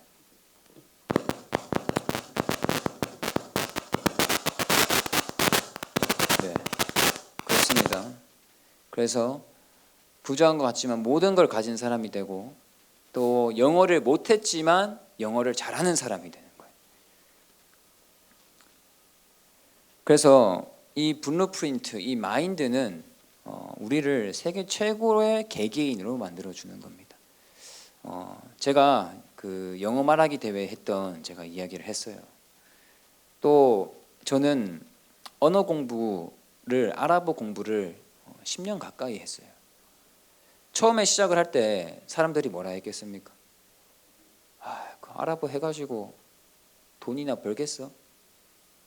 이제 이런 이야기하고 아랍어 공부를 하면 맨 처음 입학생들 중에 1년이 지나요. 1년이 지나면 입학생 중에 50명이 떨어져 나가요. 우리 링컨 학생들도 떨어져 나갈 친구들 많은데 겨우겨우 붙잡아가지고 지금 남아있죠. 대학교 가면 붙잡아 줄 사람도 없어요. 하기 싫으면 안 하는 거예요. 아랍어과 딱 들어갔는데 1년 지나니까 50%가 떨어져 나가더라고요. 그리고 2년이 지났어요. 2년이 지나니까 몇 프로가 떨어져 나가요? 90%에서 95%가 떨어져 나가요. 그러니까 50명이 들어오면 2년 뒤에는 몇 명 남아요? 한 5명. 많으면 한 7명 남아요. 왜요? 미래도 없고 또 언어가 너무 어려운 거예요. 그래가지고 시간이 지나면 1년, 2년 지나면 아랍어 공부 계속 할 사람과 안 할 사람이 딱 갈려요. 저도 2년이 딱 지나니까 아랍어 그만하고 싶더라고요. 아랍어 진짜 못하겠다. 그러다가 제가 해외 봉사를 갔어요. 여러분들도 해외 봉사를 갈 겁니까? 네. 해외 봉사를 가보세요. 네. 가보면 제가 해외 봉사를 가서 있는 동안 다른 것들보다 뭘 배웠냐면 나는 뭘 가졌습니까? 나는 세계 최고의 아랍어 구사자다. 제가 지금도 이 이야기를 누구에게 해주냐면 저희 이집트에 가면 코리아 커넥트라고 하는 이 한국 문화 교류 행사가 있어요. 단체가 있는데 여기에 오는 학생들에게 이야기를 해줘요. 너희는 전부 다 세계 최고의 한국어 구사자다. 그러면 이 학생들이 어떻게 돼요? 처음에는 침울해가지고 한국어 공부 어떻게 하나 뭐 너무 어렵다. 기역 니은 디귿 리글 디귿 아야 어여 오요 오요 막 하다가 이거 어떻게 어느 세월에 내가 이 한국어를 하지? 또 어떤 친구들은 내가 한국 드라마 보면서 한 2년 3년 공부했는데 아랍어가 늘지가 않는다. 그런 친구들이 오거든요. 근데 그때 제가 제 경험을 막 이야기해줘요. 내가 대학교 2학년 지나서 아랍어 공부 그만하려 했는데 내가 해외 봉사 가가지고 나한테 한마디 해준 멘토가 있었다. 나한테 계속 뭘 알려줬냐면 야 너는 세계 최고의 아랍어 구사자야. 그래서 제가 그때 그거 배워가지고 나는 세계 최고의 아랍어 구사자구나. 그 마인드를 제가 배웠어요. 그리고 지금 아랍어를 아직까지도 공부하고 있지만 아랍어로 마인드 교육하고 또 아랍에 있는 청소년들 대상으로 또 교육도 하고 있고 그렇게 하고 있습니다. 그래서 여러분들도 오늘 영어 말하기 대회를 이렇게 했는데 제가 봤을 때는 여러분 모두에게 아주 큰 희망이 있어요. 왜 희망이 있냐? 여러분들이 잘해서 희망이 있는 게 아니고 이 INF 필로소피를 가진 축구 선수들이 세계 최고가 된 것처럼 또 손흥정 감독님의 필로소피를 마인드를 가진 손흥민 선수가 세계 최고가 된 것처럼 여러분들은 링컨 학교 안에 있으면서 링컨의 마인드를 배우면 세계 최고가 되는 거예요. 알겠습니까? 네. 그래서 여러분들이 이런 시간들을 통해서 내가 뭐 못하고 잘하고 저는 그것보다 여러분들이 이번에 내 자신을 넘어서 도전을 했고 또 링컨의 이끌림에 따라서 그렇게 새로운 시도를 해봤다는 것에 아주 큰 박수를 쳐주고 싶고 여러분들 모두 수고하셨고 이제 또 시상식이 있을 텐데 상이 어떠냐에 따라서 또 막 이렇게 하지 마시고 모두가 행복한 그런 또 영어 말하기 대회 시간이 되기를 또 바랍니다. 네, 마치겠습니다.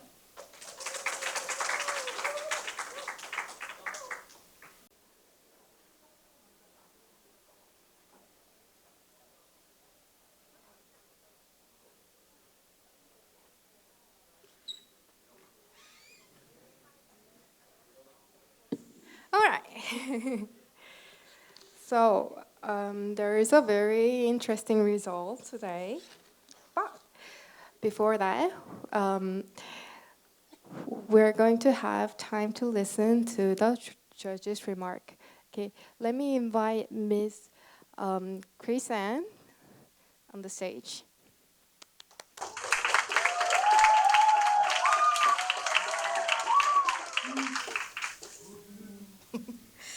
Okay, guys, we are finally at the end of the English speech competition, and I'm pretty sure you guys are happy that it is over, having spent so many days and probably so many hours studying, trying to memorize the script, and having to come up here in front of your classmates and other persons is really not an easy task, especially when you have to memorize a script that is not in your native language. So I admire each and every one of you for coming up here to do that. Because I am trying to study Korean right now, and all I know is 안녕하세요, 감사합니다, 네. So I can't imagine having to memorize paragraphs of a script that is not in my native language.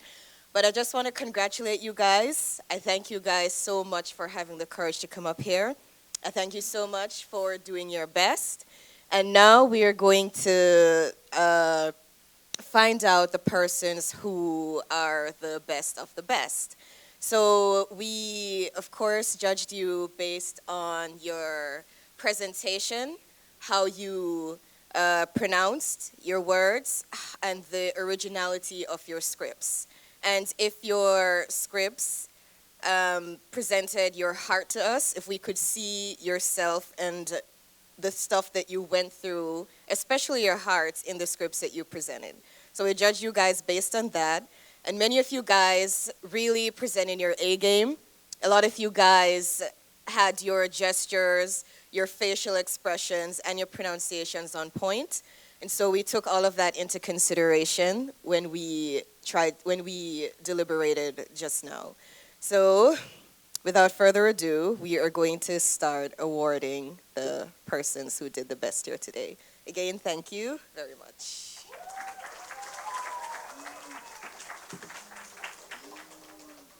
All right. Now, it's time to announce the winners. Okay, but before that, let me invite co-pastor Song Young-woo on the stage to give you the awards.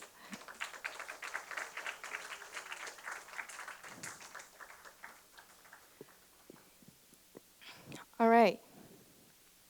First, I'll announce the winner of the most expressive award. 먼저 표현상입니다. The additional prize is the cultural gift certificate with 10,000 won. 부상은 10,000원 상당의 문화상품권입니다. So, the winner of the most expressive awards are, drumroll please, number 18, 이선혜, and number 12, 손건욱.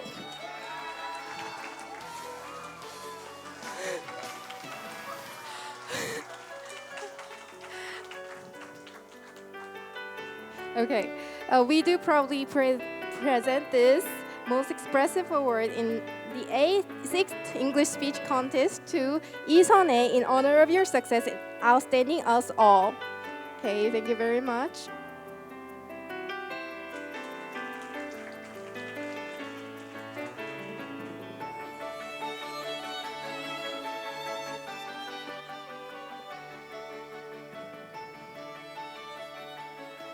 Okay, next we have 손건욱 also receiving the most expressive award with the same content.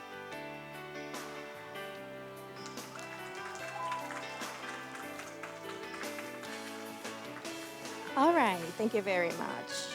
Okay, next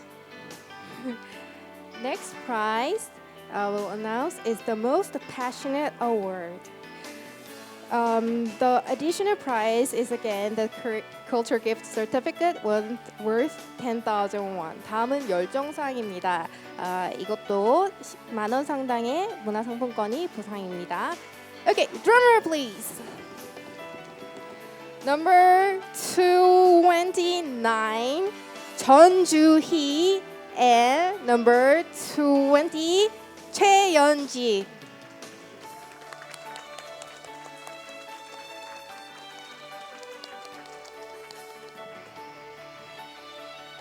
Okay, Chunjui first. We do proudly present this most passionate award in the 6th English speech contest to Chunju-hee in honor of your success in outstanding us all. Thank you very much.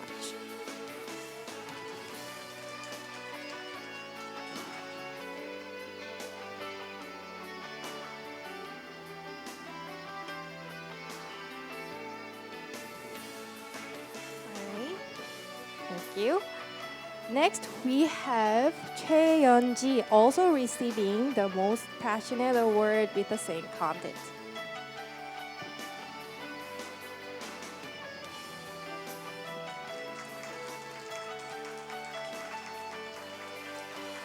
Okay, thank you. Next, I will announce the most improved award with additional prize of gift certificate worth 10,000 won again. 다시 이번에는 발전사항입니다. 부상으로는 문화상품권 10,000원입니다.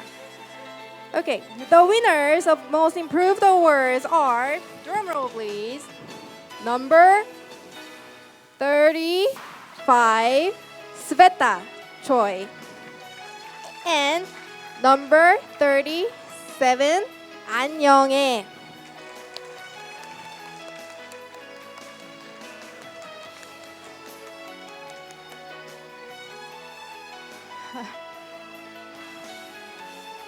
Okay, we do proudly present this most passionate award in the 6th English speech contest to Sveta Choi in our honor of your success and outstanding us all. Thank you.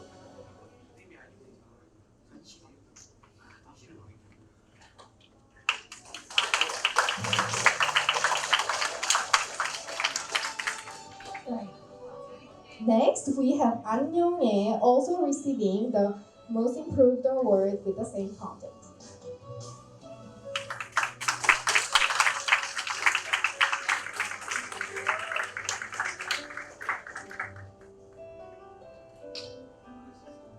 Okay, now I'll announce Most Inspiring Award. 다음은 감동상입니다. With the prize of culture gift certificate with 10,000 won. 다시 10,000원의 문화상품권의 부상입니다.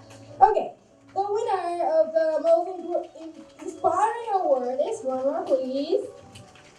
Number 19, Park Ji-yoon, and number 10, Sim Woo-rin.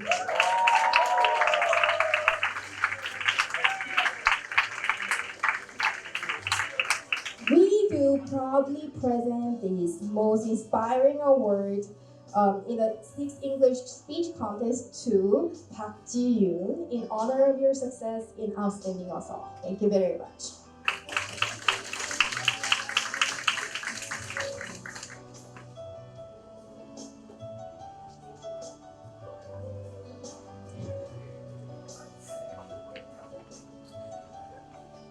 Okay, next we have Shin Woo-rim also receiving the most inspiring award with the same content.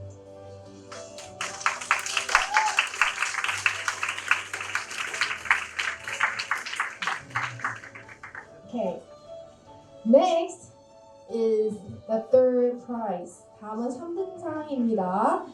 The additional prize is the culture gift certificate worth 20,000 won. 부상은 20,000원 상당의 문화상품권입니다.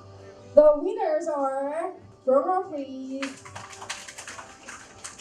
number 39, 김민서, and number 13, 김다연.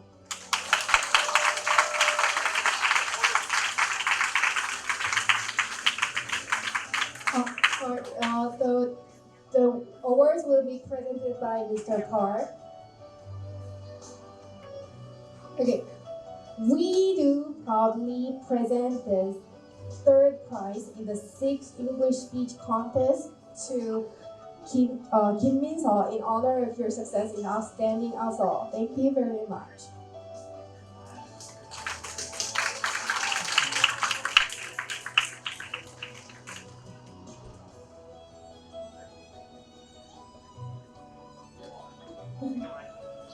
Be careful. Next, we have third prize award. Also, we have Kim Dayeon also receiving the third prize award with the same content.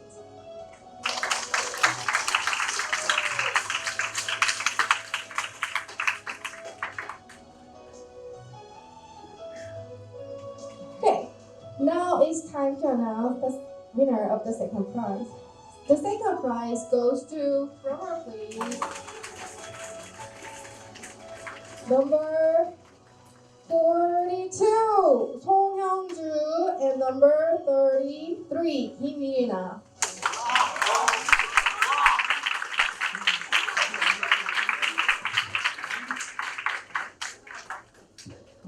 We do proudly present this second prize award in the 6th English speech contest to Song Young-ju in honor of your success in outstanding assault.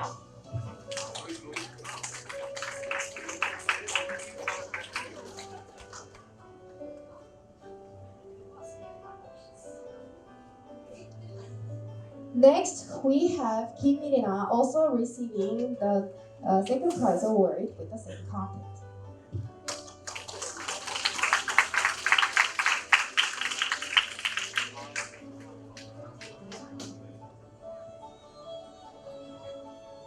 Okay, now it's time to announce the first prize.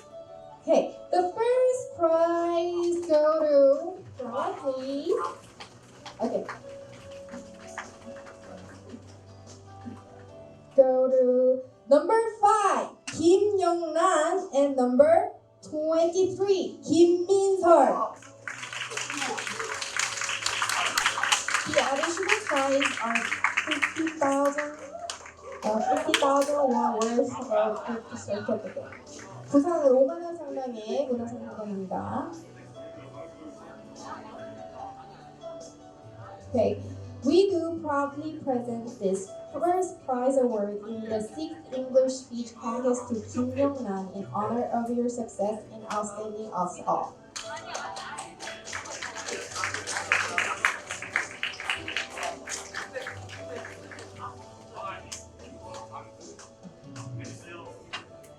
Next, we have Kim Min-seol also receiving the first prize award with the same content.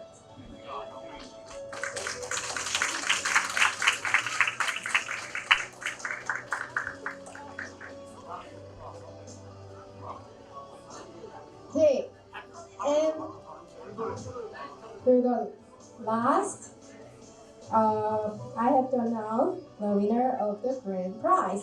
Drummer, please. The grand prize goes to number 47, Kim Min-ju. Okay, the additional prize is the Culture Gift Certificate worth 100,000 won. Okay, we do proudly present this grand prize in the 6th English speech contest to Kim Min-ju in honor of your success in outstanding us all.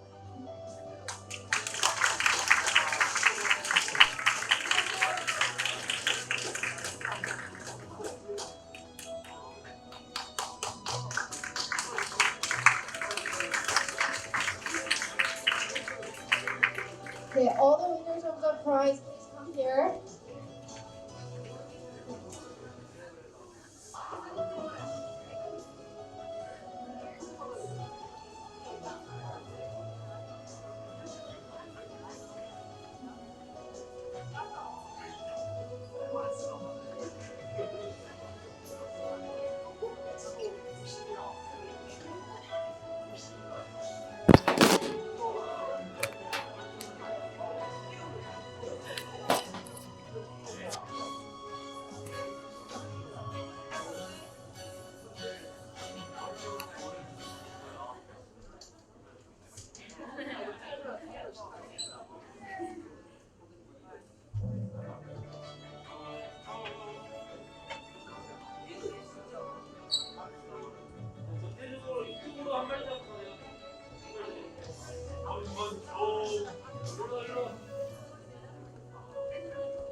Smile.